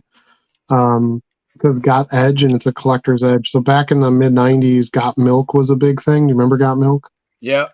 Got Milk ad. So you got Santa here with his glass of milk, and it says "Got Edge," and he's reaching for the NFL shaped cookie, or actually, there's a football cookie and NFL cookie, and is that a hockey? Oh no, the Edge logo cookie. And then on the back it says "Happy Holidays" with good old Santa on there. And it's card number ho ho ho one. So, So but anyway, yeah, try to find some things that you can offer that maybe there's a hole in the hobby where nobody else is really offering that, and that should help sometimes during some lulls so let's go off on a in sales. tangent for a second But because yeah, that's what we do. What are your thoughts on like the Topps I holiday know, I cards and know. stuff? You like these, or is this just like nonsense, or like with the candy cane bat and stuff Okay, like that? all right. So you're gonna love this, right? So when I first card shows weren't like a thing when I got back into the hobby in 2017. They were just kind of starting to come back because there started to be some hype in the hobby. Um, But when I would go to shows and I would buy, like, at that time, like everybody was buying Tatis rookies and Acuna rookies, and you could get like the regular tops rookie, let's say for $10, right? Yeah, And then you could get the holiday one with like the snow on it and stuff. yeah, You could get the holiday one for like $6, yeah. right? Guess which ones I bought? The holiday. Duh. See? So and now there's like now people love the holiday cards. When I was selling all the Otani rookies, Otani has a holiday rookie, of course. And I would get messages from people, when they were buying like the regular tops one or whatever, and they'd say, "Hey, do you have any of the holiday rookies?" I'm like, "Oh, it's so funny because I remember just seeing those sit in boxes. Nobody was That buying them, that's what and they I'm were saying. cheaper. Like, They were cheaper than the regular product." I feel like I always see them. Like, I've reached a point because I always grab them. Even if, like, for me, part of it is just the fun of the novelty I like. But I feel like I'm the only Yep. one grabbing them out of boxes. So I was curious for somebody else's take on them. And like, I intend to list a bunch of them probably in the next month as we get into start thinking about the holidays, right? Yep. Yeah, and yeah, you knew I was going to be in favor of them. I'm a zigger. I don't really do what everybody else does for the most part. I'm trying to find another card that I really like that I think you'd find fun. Actually, I actually ran into another one, but I'm looking for a specific one. Let's see. Here it is. So these sweater Yes. cards, right? Yes. Where the player wore the sweater. These are awesome. Now, this is a Justin Jefferson rookie, right? The best wide receiver in the NFL. Um, Some say that. there's Some do. uh, some would be correct. Um, Now on the anyway, flip side, I love I'm stuff not a like huge this. fan of That stuff is these. just cool. These I'm not a huge fan of. The ornament, I like the ornaments. Well, I got one So for that's you the then. stuff that I would seek out if I was going through a pile of lists. If I was going through a pile of listings for a player, like let's say I'm a five collector because that's what I happen to be, and I see a bunch of like base modern prism where they've never changed the design in like 10 years, and then boom, I see an ornament cut card with some foil on it. Heck yeah, I'm buying the ornament card. Here's a bunch more of these. Look at that one's got a little pattern in it. Let's see, who's this one? Anthony McFarland Jr. He looks real happy. Motor Junior. Elijah Moore. Yeah. Um, Nice. yeah, so it's I like that stuff. I'm a big fan of the holiday stuff. And again, you got to remember when, like, let's say a Looks wife like we're having or more a husband, technical if whoever. difficulties tonight. We had a good run. Yeah, it does feel that way. I've been having a few problems at my house with some internet too, so that probably hasn't helped. Um, crap, why am I small? When you Do I getting look that okay? fiber? Yeah, you're good right now. Yeah, not soon enough. I'm trying to work from home, and I keep having to deal with the current company and their crappy services. Um, anyway, no, I forgot what I was saying. We were talking about Holiday holiday cards cards, and yeah, stuff. Yeah. yeah. You have to think about who's going to be. It's not always the end user that's buying the card either. Let's say for Christmas, Grandma wants to buy her grandson a card, but she wants it to be, kind of have a Christmas tie into it, right? Because Theme. she's going to Yeah. put it in his gift or his envelope with his, check or whatever, for Christmas. She might think, hey, that Justin Jefferson card is really cool, Right. and want something like that versus an base optic rookie, which, there's 16,000 of and don't look particularly special. So, yeah, I think, I don't know, kind of a roundabout way of saying why we feel like sales are slower right now. And also maybe some possible solutions on how to improve that a bit. Uh, I take a close up of the signature too. Yeah, exactly. So when you're scanning, you can't do that. If you're selling a lot of auto cards, and I don't know how great like marker autos show up in scanning. I've seen a few where it's like, man, it looks weird, like it gets pixelized or something versus the way the real marker looks. And anyway, are you buying or selling on the Tua hype? And is Jordan Love a buy? Okay, so I don't really. I buy before hype. I wouldn't buy Tua now. Tua is in the hype. Um, but at this point, I have enough inventory and I buy regularly that I don't play too much of the hype. I have a bunch of Tua stuff, so I'm selling as much as I can. So I wouldn't be buying Tua. Is Jordan Love a buy? I don't know. I think his stuff kind of got boosted up before the season too. I don't Right. know that you're seeing enough to, it would almost be better if you lose like 3 or 4 games in a row and you could get a drop. If Jordan Love if you believe in him, I would probably wait for a drop to buy, but I don't know.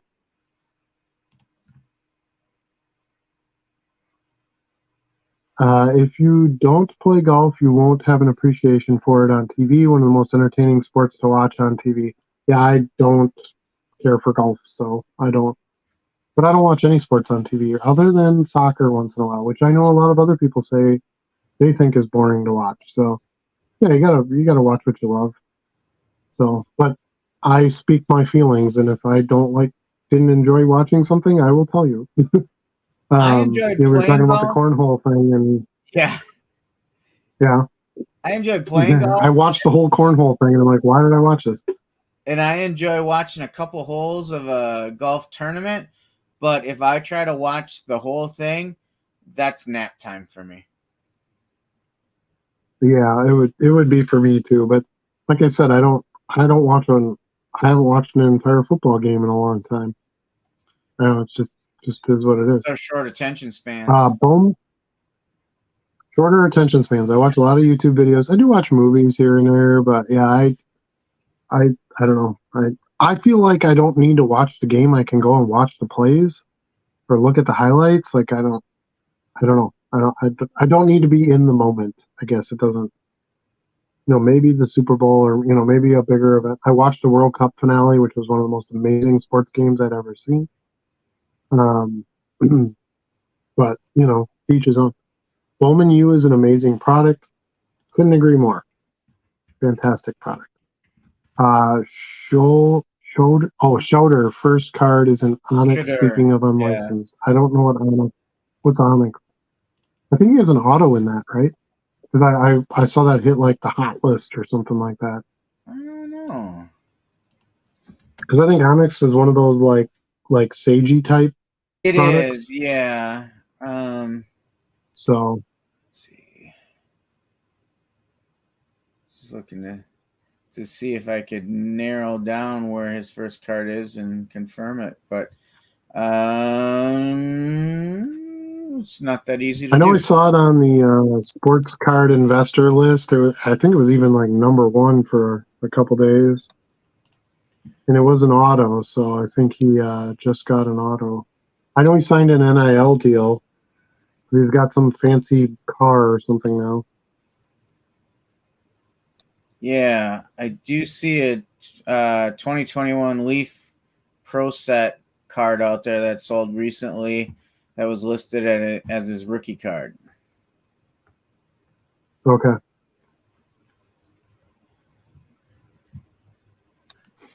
Yeah, That so can't be that there's going can't to be be some right though, exciting. because What's that? it's Colorado Buffalo's card, and that it's his first year in that. So this listing had some inaccurate information in it, which happens, Oh, and why you got to pay attention sometimes.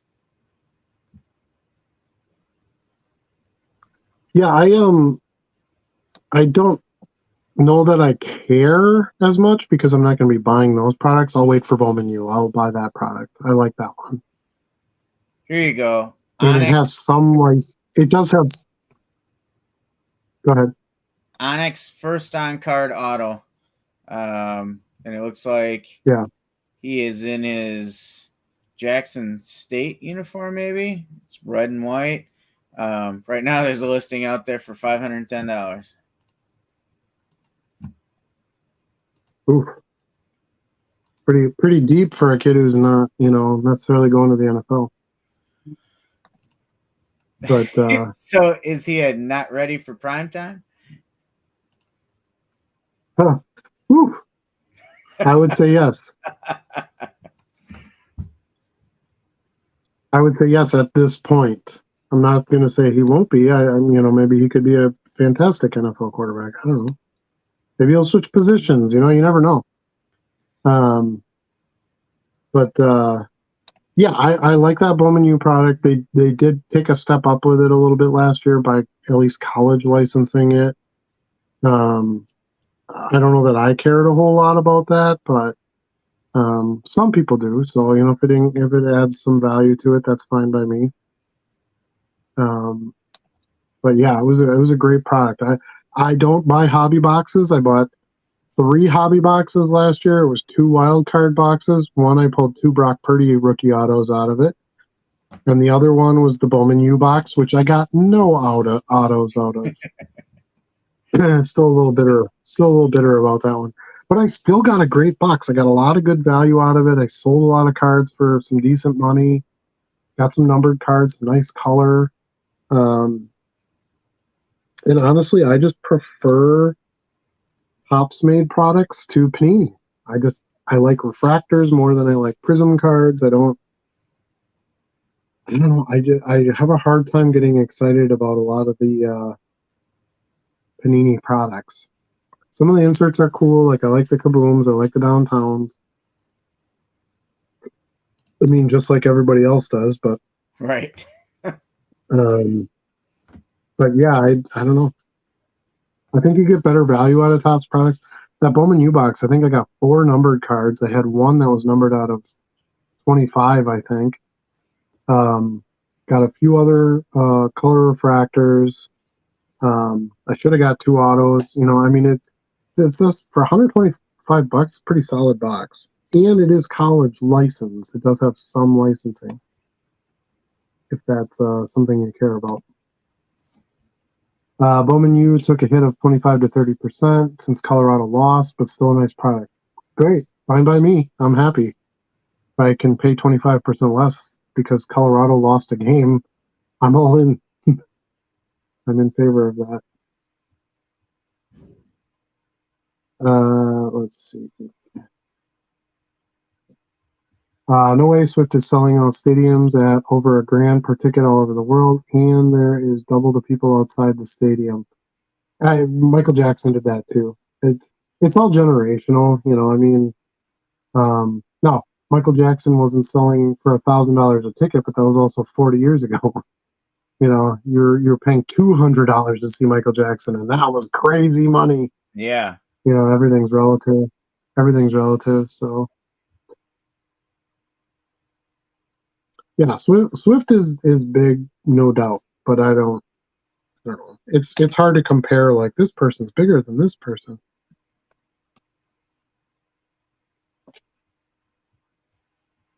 because you ask the Swifty, of course she's gonna be like Taylor Swift is the greatest thing ever. But I know people who are like diehard Led Zeppelin fans, and all they do is wear the Led Zeppelin T-shirts, and that's still the greatest band in the world to them. You know, I don't know. Comparing her to Madonna is a huge slap in the face. Okay, yeah, I Madonna wasn't trying to became slap anybody in the face. I true just, icon though, like across multiple yeah, she is. media Yeah, modes. yeah, I don't. I still think I still see Taylor Swift as a pop star, like a really, really big pop star. Basically, what she is. School started in holidays, plus economy tightening up some more.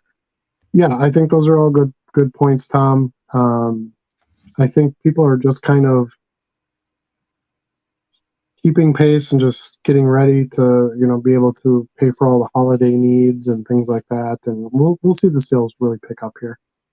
Just sold a bunch of Acuna on eBay. He must have done something. LOL. He's having a great Yeah, season. Acuna's been selling well all year long. Yeah, he's had a great year. He just hit a 40-70 season. I guess that must be a big accomplishment. Um, Dome time in Milwaukee. Giannis and Lillard should be fun to watch. I agree. Giannis and Lillard. That's actually not a. I don't think that's a bad pairing. Again, I don't watch complete games, but I just kind of watching how Giannis plays and a little bit of Lillard. Some of Lillard's plays. I don't know. Seems like it could work. And they have a pretty good defense, so maybe that would be what they need to get over that hump where it's not all on Giannis. Oh, Dame time in Milwaukee. I thought you Yeah. said Dome. I don't know my glasses on. Dame meaning Damian Lillard, so I get it. Yeah, saving up for the holiday season, correct. Sports cards will be a buyer's market as some people have to start paying back student loans in October. Maybe. I don't know how many people are buying sports cards that are paying back student loans, but it certainly could have some impact. I think that's true for high end, Brad. That's but why I love selling low end cards. Might slow sales as people tighten up, but no dramatic drops in value to worry about. Exactly. Yeah, it's hedging your bets. Less capital per card. Yeah, I would rather watch Julia Child make beef Wellington on repeat for 24 hours than a half of the World Cup. Sure, and I get that. Yeah, and that was my wife doesn't watch soccer either, and she watched that final with me, and she was way into it. She was like, "This is really, really good." So sometimes if you give something a chance, it might be something you actually enjoy too.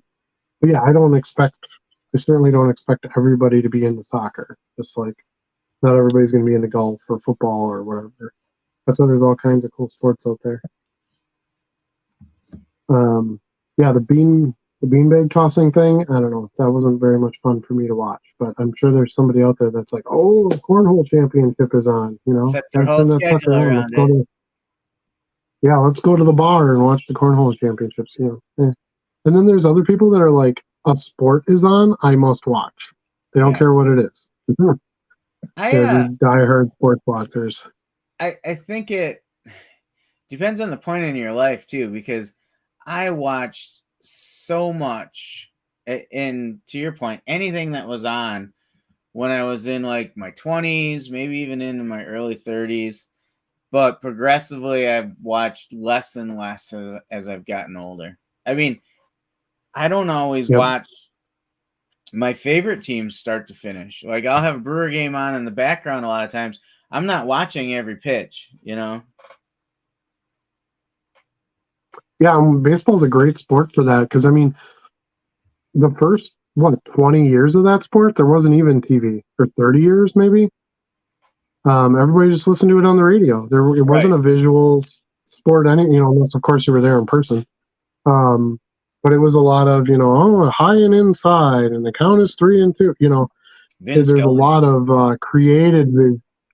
Yeah, you had great sportscasters who could create a visual for you because it was there was no TV. And I think even when TV came about, they didn't put a lot of the games on TV. No. You know, TV was all scheduled airing program. It wasn't a lot of live stuff. Um, yeah, so it's sports is interesting that way. You could be a huge diehard fan of a team and never watch a game. You know, it's kind of it's different. But yeah, so let's get back to our wish list a little bit. I don't think we really touched on that too much. Do you have anything else on your since we were kind of talking about the holidays and sales and things? Anything else you really want eBay to stop doing or to start doing or to do better? That was like 2 hours ago we started talking about that. Yep, that's how it goes. That's why I had one topic for tonight. I knew we were going to have Right. a fiery So chat session. So so we talked about the AI for listing just off of the image, and I still would reemphasize that's my number one. It was your number one as well. One of the other things that I thought of today when I was kind of clicking around thinking about some things, I would love to have some push reports on sales and performance, rather than having to go out to the dashboard and click around. I'd love to be able to set up some type of weekly customized report that gets pushed to me.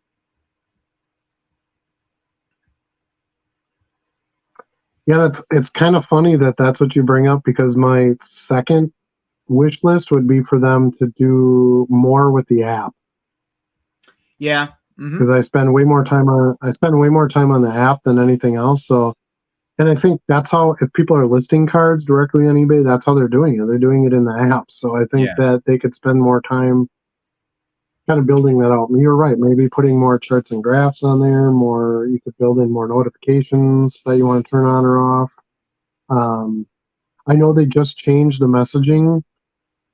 Within a couple months, they changed it to more of like a chat style. Um, if somebody messages you when you reply, Yeah. it's kind of like you, them, you, them. So I know they've made some efforts to bring that a little bit more mobile looking, mobile friendly. Um, but yeah, that's something that would be high on my list because of the way I use eBay. And I'm even sitting here all day doing it and with my laptop up, and I still do most of it on my phone. Or just that's the kind of user that I am. But Yep. you're right. When I go in and I want to look at, okay, what's my impressions rate and what is my sales percentage versus the last 31 days, and I want to look at like some data type stuff. I have to get on the desktop to do any of that. And the other thing that All right, so I would D-Man, what's that? You there? Can you hear me? yep, I can hear you. Okay. The other thing that I thought of is going back to the listings, and I think that's the theme.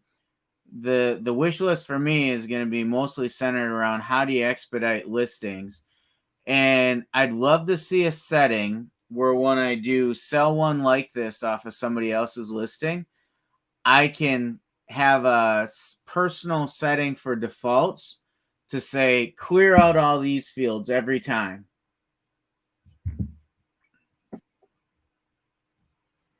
So if I want to copy someone's Tops Now Pujols Otani Trout card in review, it doesn't give me the card size or the card thickness or the manufacturing country, all those things that I really don't want to Hmm. bother with, and I don't even know if they're accurate half the time on whatever somebody else Right. listed them on. So I'd love to be able to, with one click in my settings, say always clear those fields out. Yeah, I think that's make it a little more customizable. I guess is what you're looking for more than Yeah.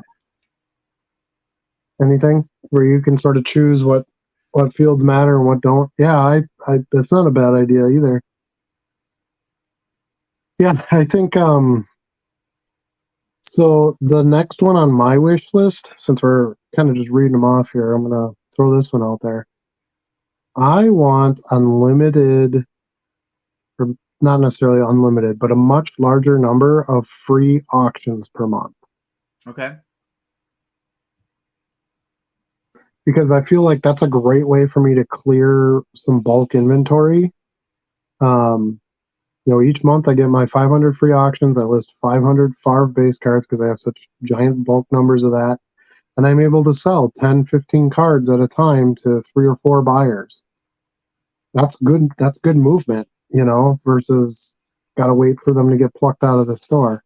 It brings traffic into the store, things like that. I would love to be able to put more of those out there. I don't care. I don't understand why eBay cares how many you run because they're timed anyway. You're only going to run it for 7 days.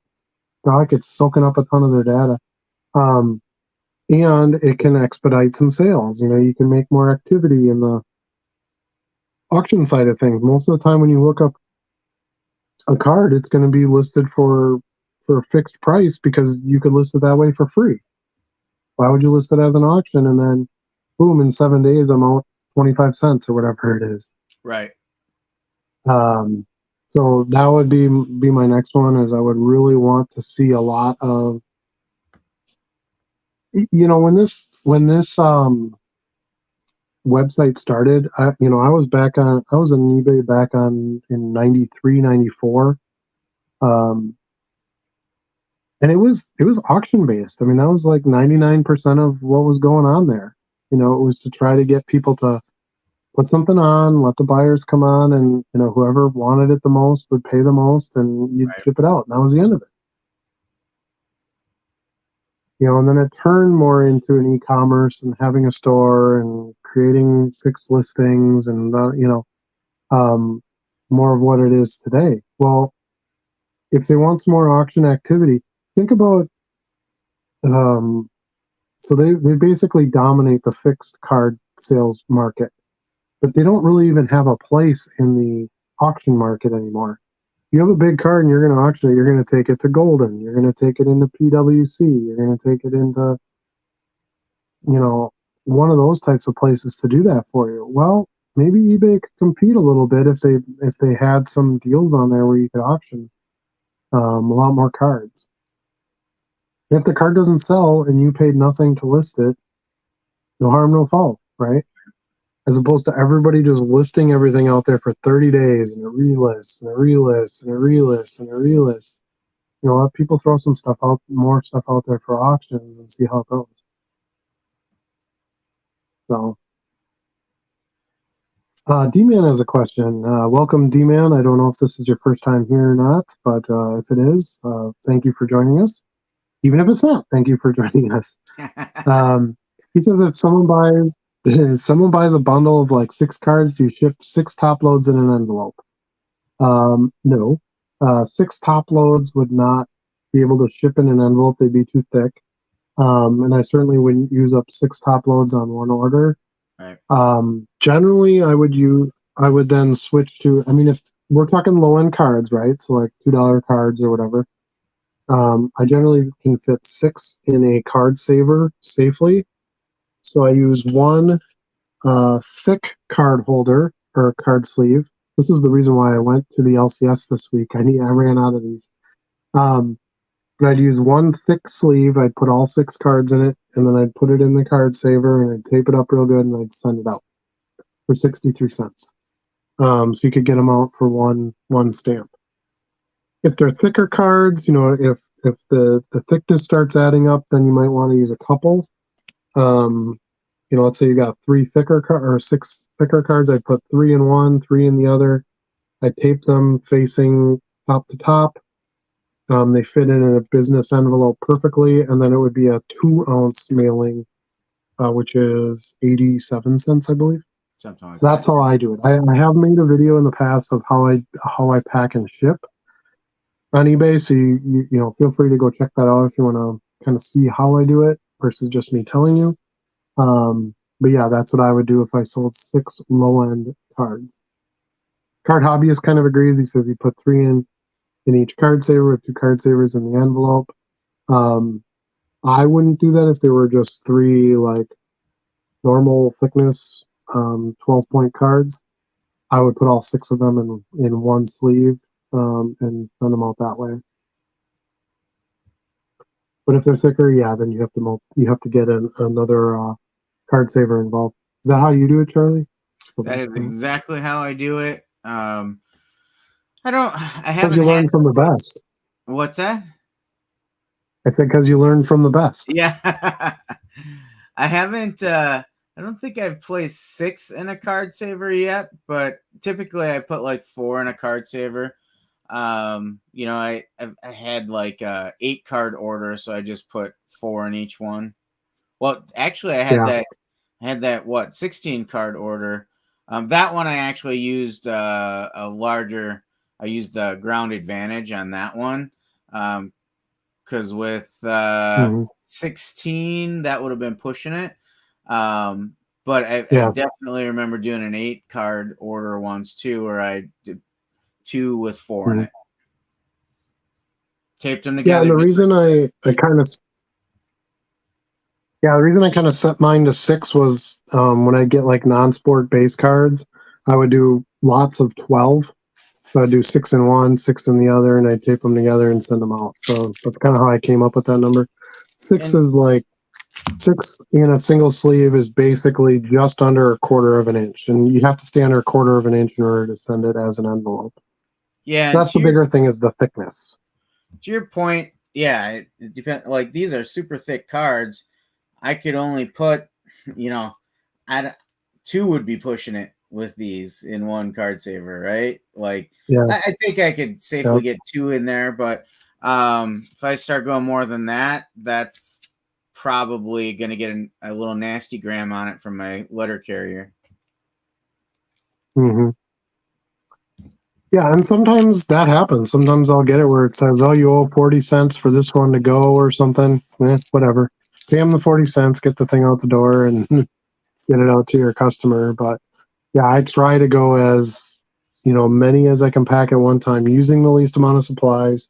That's what I like about these thick sleeves. You don't need to sleeve. If you sleeve each card individually, you won't get 6 in here because now you're adding to the thickness because you've got a sleeve on each one. Just True. sleeve all Yeah. 6 together.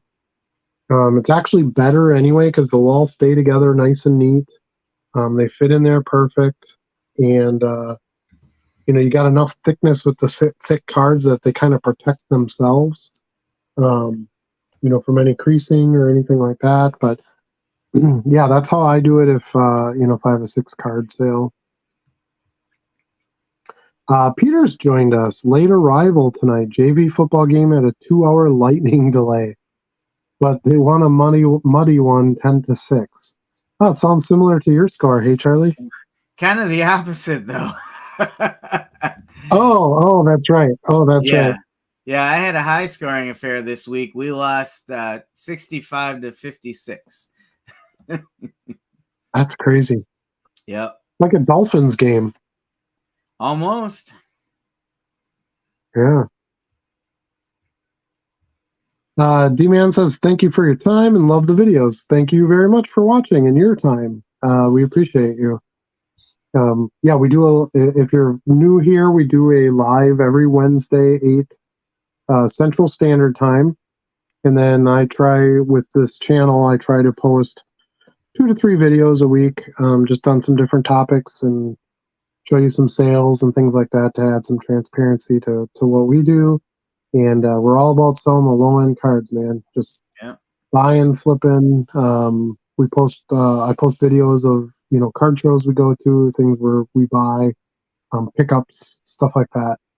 Just kind of share what we're into and get some feedback from you guys as viewers or other sellers, and so we can all just get better at what we do and have some fun. It's all about the fun. I think Stu likes to have some fun. Uh-huh. You knew where I was going with that. You knew. You could see me going down the rabbit goat hole. The rabbit goat hole. Welcome The everybody rabbit to the goat hole. rabbit goat hole. We haven't said it yet tonight, so we had to talk about the rabbit goat hole. Peter says he just went into below standard purgatory, but just got out. I was getting dinged an additional 6% per listing for Wow. sale. Pennies count on the low end world. Yeah, they punish you for that. You definitely don't want to be in the below standard. I'm curious, what caused you to go into below standard? Was it late shipments or feedback, or what got you to that point? Um, yeah, it's definitely not where you want to be. And I think eBay only lets you be down there for so long, and then they end up just closing your account too. Oh, So you got really? to be careful of that. Yeah, well, I mean, they don't want, poor customer service accounts out there for good. They'll give you a chance to get out of the below standard, but um, as the word kind of defines it, they expect you to at least be at standard. Yeah. When Yeah. you're below that, that's a problem. eBay is way more focused on the buyers than the sellers. Um, I've talked to a couple of sellers in some other areas of eBay. eBay Live is going on tomorrow, I believe. I'm going to see if I can jump on to some of that. I got an invite, but I believe they're starting to come up with some teams now that are more seller focused, trying to help with more seller issues. And I know they've got feedback removals. Like, that was not a thing forever. Like, you got a feedback, that was it. You couldn't get it removed. So they have a few things that they're trying to help on the other side a little bit more as well. There's some really, really, really good sellers on eBay. People who run their entire businesses on eBay. They need to recognize that and make sure that there's support for the sellers just like there is the buyers. Um, yeah, I think I think we have some positive things coming down the pipe that way too. If we're talking our wish lists here, some more seller support, well, I think is also on pretty much everybody's list. Wouldn't you agree, Charlie? I would. I would. Yeah. All right, let's see. So Peter says he had some late shipments and buyer disputes. Yeah, I figured it was late shipments. That seems to be the one that um, breaks people's balls. um, because it's tough to Uh-oh. Where'd you go, Adam? right now. But that's where I believe it's really important to make sure that you're growing at the correct pace. Because you start listing all these stuff in these giant chunks, and now you're getting these orders, and you can't fill the orders. It's going to kill your business pretty quick.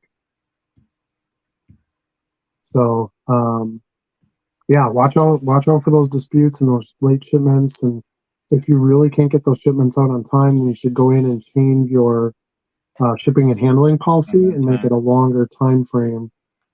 Yeah, to a time that you can meet. So it's not ideal to go to 3 days, 5 days, whatever it is. But if that's what you need to be able to complete those orders and meet those customer expectations, that would be your best course of action, I think. And that should keep you above standard as well. So it'll help you save on your fees, with eBay, and it'll keep you in a better standing, which should get you more sales too. Hard to get sales if you don't have eBay sort of putting you in front of people at Right. this point. Their algorithms set up so that they'll promote, certain deals more than others. I know better than to argue with a customer, so now just roll with the punches and take the hit. Yeah. We've talked about this before too. Like, well, what do you do if somebody says they didn't get the card? So $2 card, you give them the $2 and you move on. Um, you got to pick your battles. If it's a $300 card and you have signature proof that they received the package, that might be something you want to stand up on and get eBay involved and say, hey man, I'm pretty sure you got this card. But customers aren't generally out to lie to you either. If they have a good feedback and um, they've bought other cards successfully, and they just say, hey, I didn't get this one $2 card, I'm 99% of the time it's going to be because they didn't get the card. And you as the seller are responsible for the time that card was in your possession until it's in the possession and correctly received by the buyer. Anything that happens in the meantime of that, that's your problem, not theirs.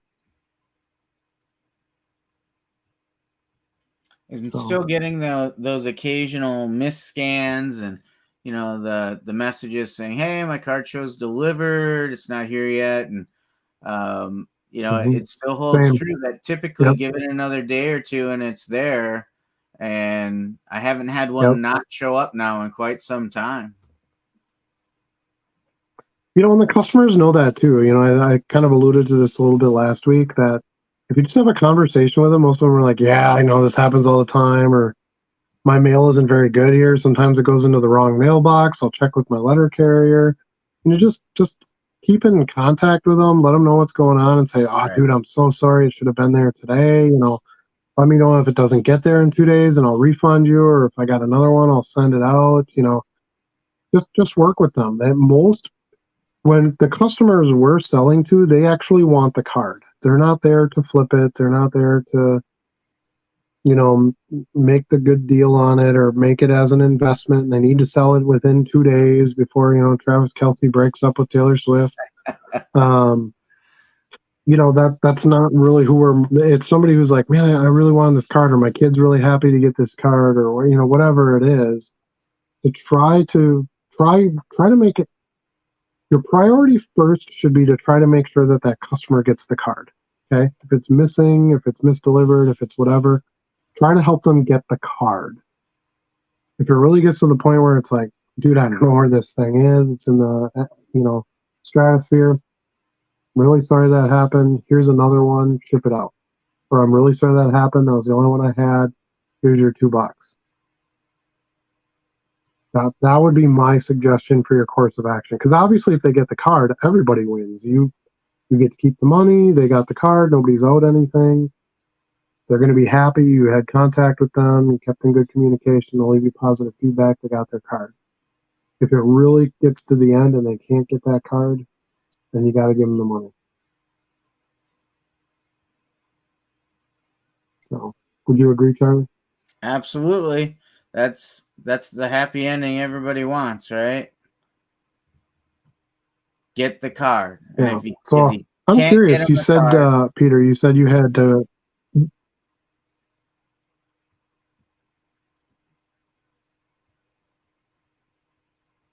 you freezed up. I don't know if you said anything. Sorry. Um, yeah, go ahead. Finish what you were saying. I was just agreeing with you. Absolutely. That that happy ending everyone wants is getting the card. The buyer and the seller both want that to happen. And if it doesn't happen, then just make it right by the customer so that you can get another chance to work with them. Yep. Yeah. And recently, within the last few days, I made an entire video just based on providing good eBay customer service because I think that's something that gets forgotten about um, with eBay is that it is still customer base, and you can build a brand, and you can build a regular customer base, and it's important to service that correctly.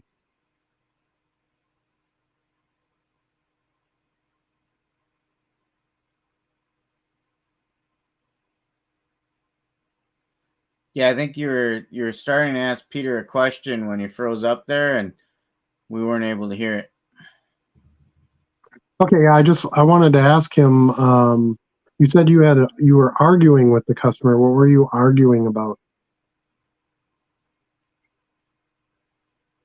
So apologize for some of the technical issues today. Like I said, I've been having a little bit of internet issues in my neighborhood. We saw the particular company that we go through. We saw their trucks out this afternoon at another house. So I'm like, there must be a problem somewhere. Um, I won't be facing that in the very near future because I'm switching to fiber. But we have all the stuff like the physical equipment installed out in the yard, but we don't have hookups and service yet. So Yeah.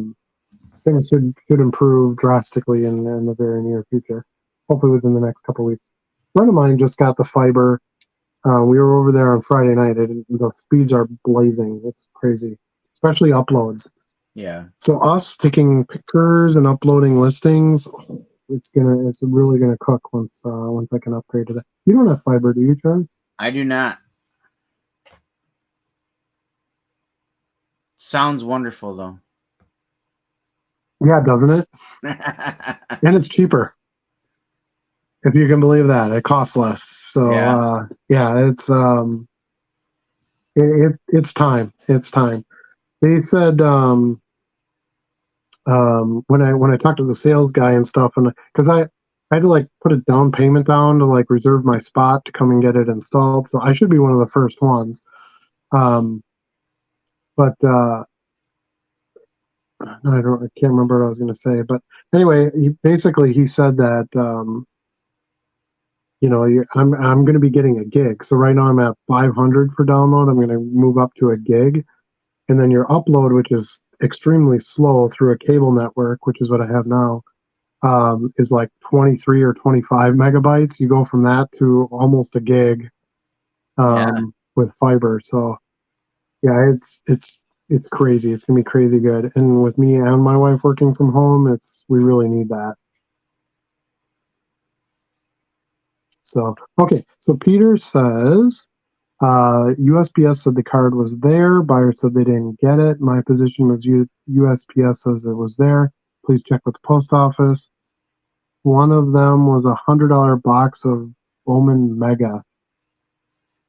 Yeah. Did you get any kind of delivery receipt, or did you have them sign for it, or anything like that? I mean, um, yeah, if you have some sort of proof that it did get delivered there, you can try to take that up with eBay and have them make a decision on it. Um, but you're still going to have an unhappy customer if they didn't get the product and they don't get their money back. I mean, it's just kind of how it is.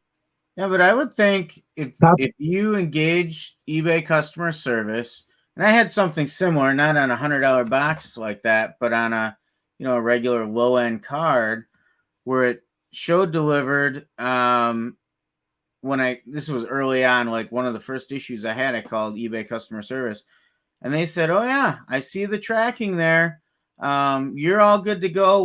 We'll take care of the buyer," and that was the end of it. mhm. And I don't think they were able to leave any feedback then or anything like that because eBay was involved. eBay said everything seems in order. You shipped the card. It shows delivered. Now, the second piece of that is that enough for the transaction? Adam alluded to it earlier.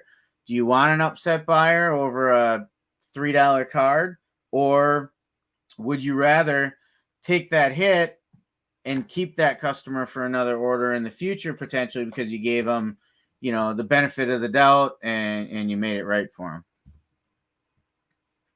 And that's what I love about selling $2 cards, because I don't have to care that much about it. Right. You know, I my video yesterday was, why is low end selling better than high end selling? Because the thought is, man, that's a lot of work for you to ship out all those $2 cards, but it's a lot of work to deal with a high end card Yeah. and cost. There's a lot of costs associated with that too, a lot of logistics and whatever. So I don't sell $100 boxes, so I don't really worry about that part of it. But yeah, you did, and this is the issue that came up. So um, yeah, you're trying to find a way to resolve it.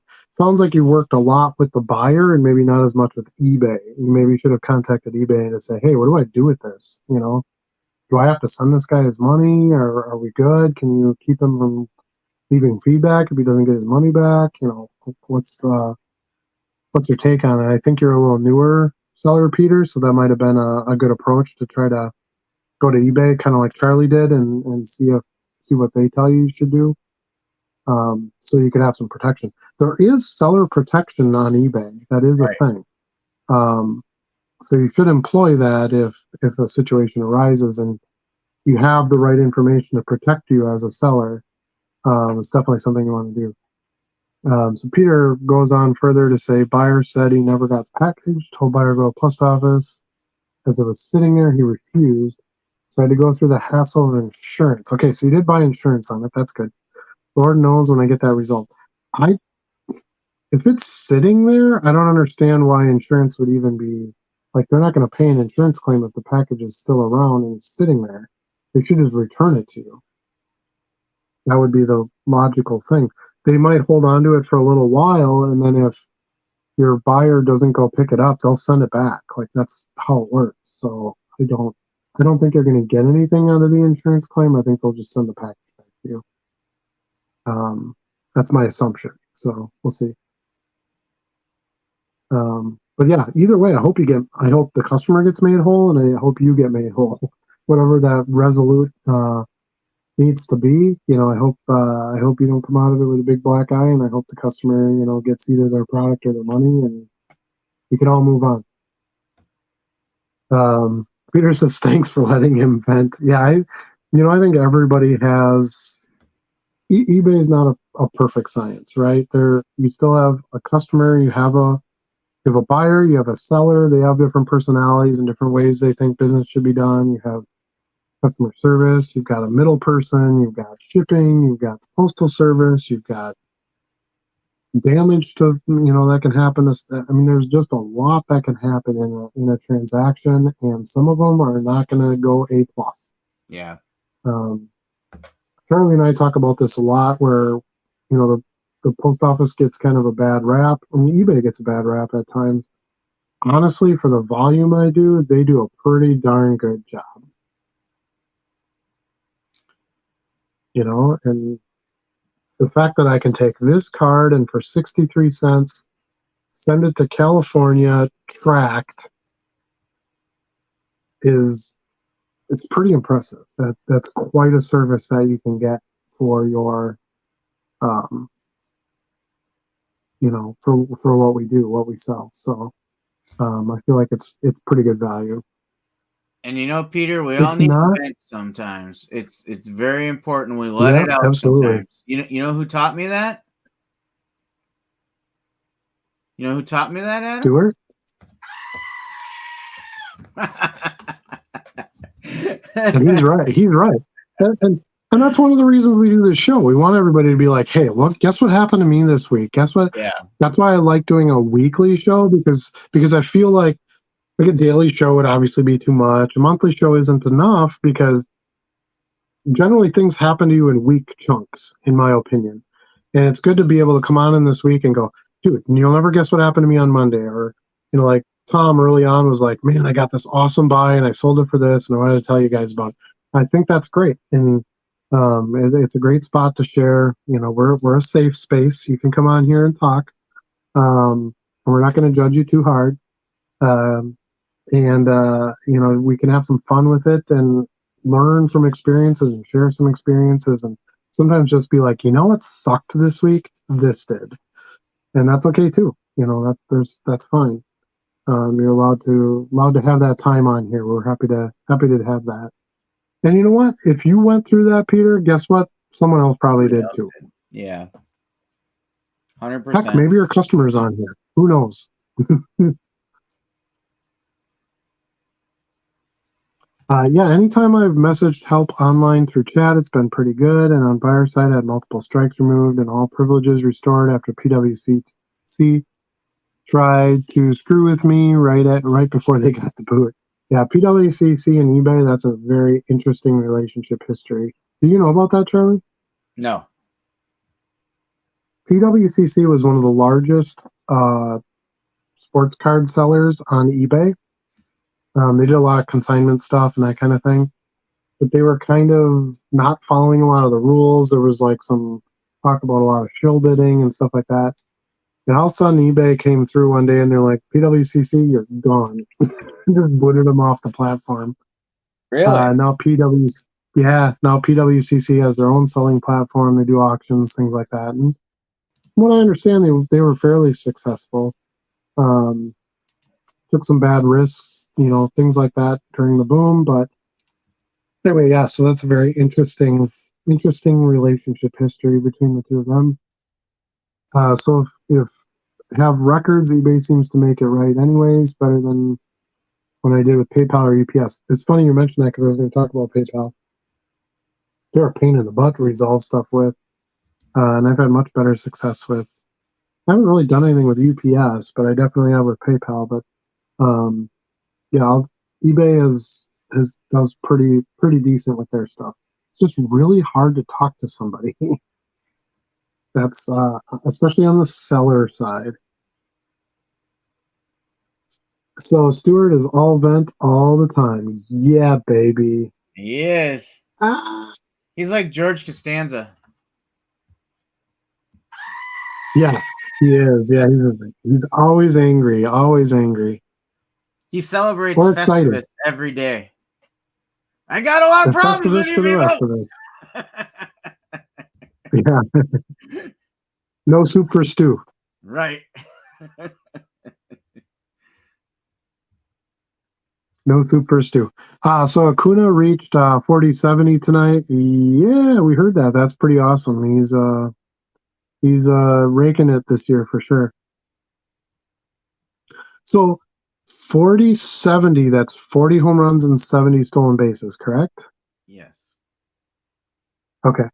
Just wanted to understand what them two numbers were. That's what made sense in my head, but I thought I should just Yeah. clarify. Shame. I'm not sure what we're shaming, but okay. Um, Acuna MVP for sure. Yeah, I was pretty sure Acuna was going to get it. So it's going to be Acuna on the what's the two divisions? I'm screwing this up NL and now. AL. NL, yes, and then the AL is going to be Otani. Otani's still going to win the AL. So yeah, PWCC started doing their own thing. They started a vault where you could borrow against it. And that was kind of my point of where they made bad decisions during the hype of the market. Uh, you could borrow against perceived value at the time. So if a person defaulted, PWCC kept the card and eats the loss. Not really with tax loopholes. Yeah, I mean it gets into a whole thing we don't want to go on to on here, but yeah, basically they were doing like some high risk stuff with cards they had in their vault, and they lost on a lot of it and kind of put them under. So I think they sold to Fanatics. I think Fanatics bought PWCC, Hmm. or maybe it was Golden. I don't know. Somebody bought them, I believe. So, oh, LOL, you said safe space, so I had to get in my Game of Thrones shaming session for slacking on listing. Yes, do your listing. This is my mom finger shake for all of you to make sure you do your listing. Clean your room and do your listing. That includes you, Charlie. Yeah, I need to get back to those listings. I've got a plan. Got a plan. 3 more weeks. 3 more weeks. I'll be back at it, trying to hit triple digits in a day. It can be tough. It's nice when you can pick up quantities of stuff. Like I listed all these Santa Claus cards here, but I have like 10 copies of each one, right? So I love listing quantity. It's sometimes when I go into a dime box or a quarter box and I see like 10 copies of one card, I'm like, do I really want $2 of this card? Well, if I buy one at a quarter, why wouldn't I buy 10 at a quarter a piece? Right? Yeah. I mean, I still like that price, and then boom, I just list 10 and I'm done. Like this week I had a buyer buy four 1993 Topps Barry Bonds base cards, rookie or whatever common card. Yeah. That's an awesome sale because I saw them at $1.99. If I would have sold one, there wouldn't be much money in it. But man, you sell four at $8. That's a nice sale, and I'm sure I got 5 or 10 cents into them max each. So having that quantity is awesome, and I ship all four in one of these with one sleeve, one stamp, one envelope, one sticker label. Like, you got to get some quantities of some stuff. It's such a great way to sell. And you can give your customer a deal. You can give them a bit of a discount if they buy in multiples. Um, they get all four from one place. It's awesome. Love it. All 370 I've done are unique, so I take a bit longer than y'all's nice, streamlined, repeatable processes. Yeah, it really does depend on what you're selling. Tom, you sell a little bit different than we do.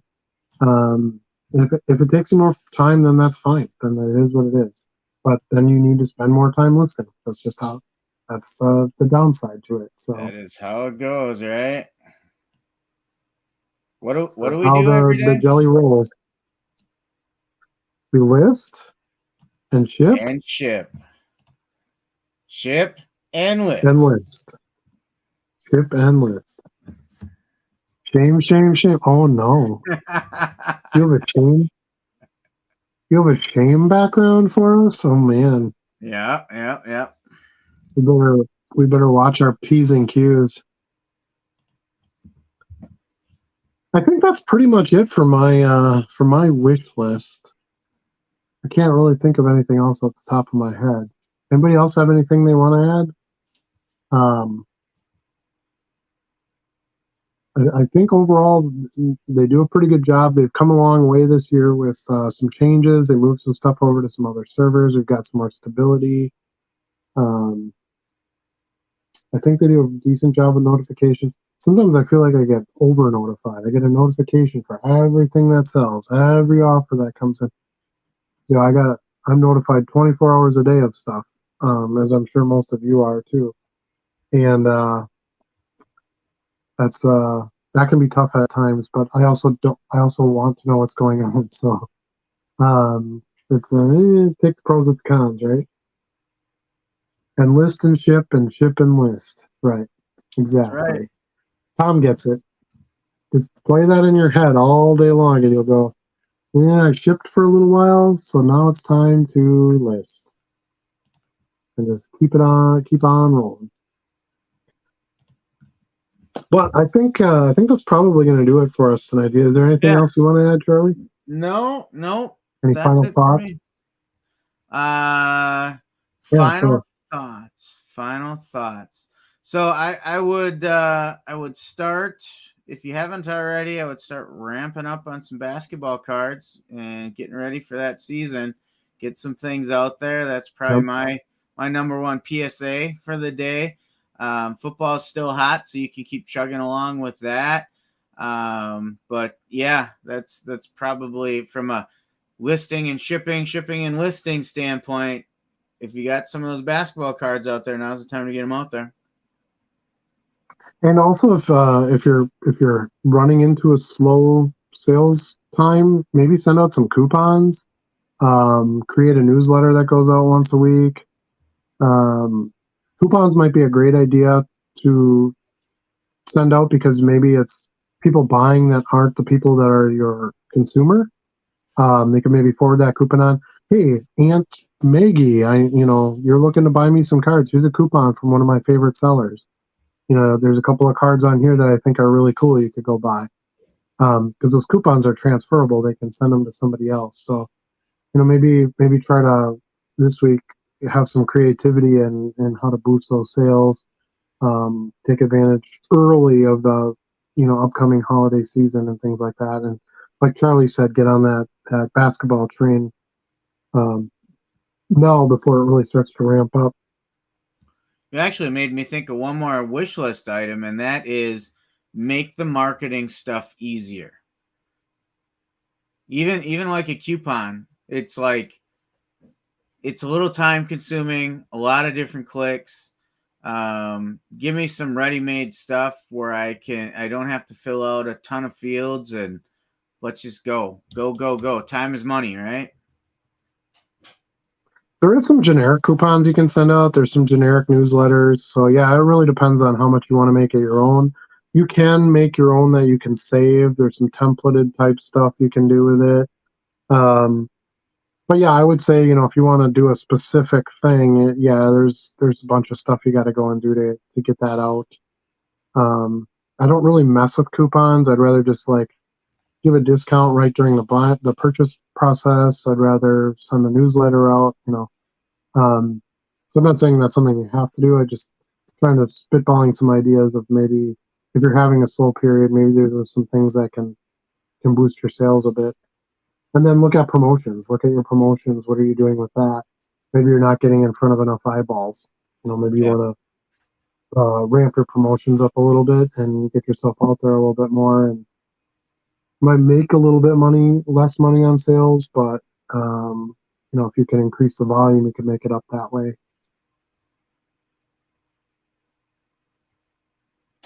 Um, we'll take this as our final question, and then we'll be done.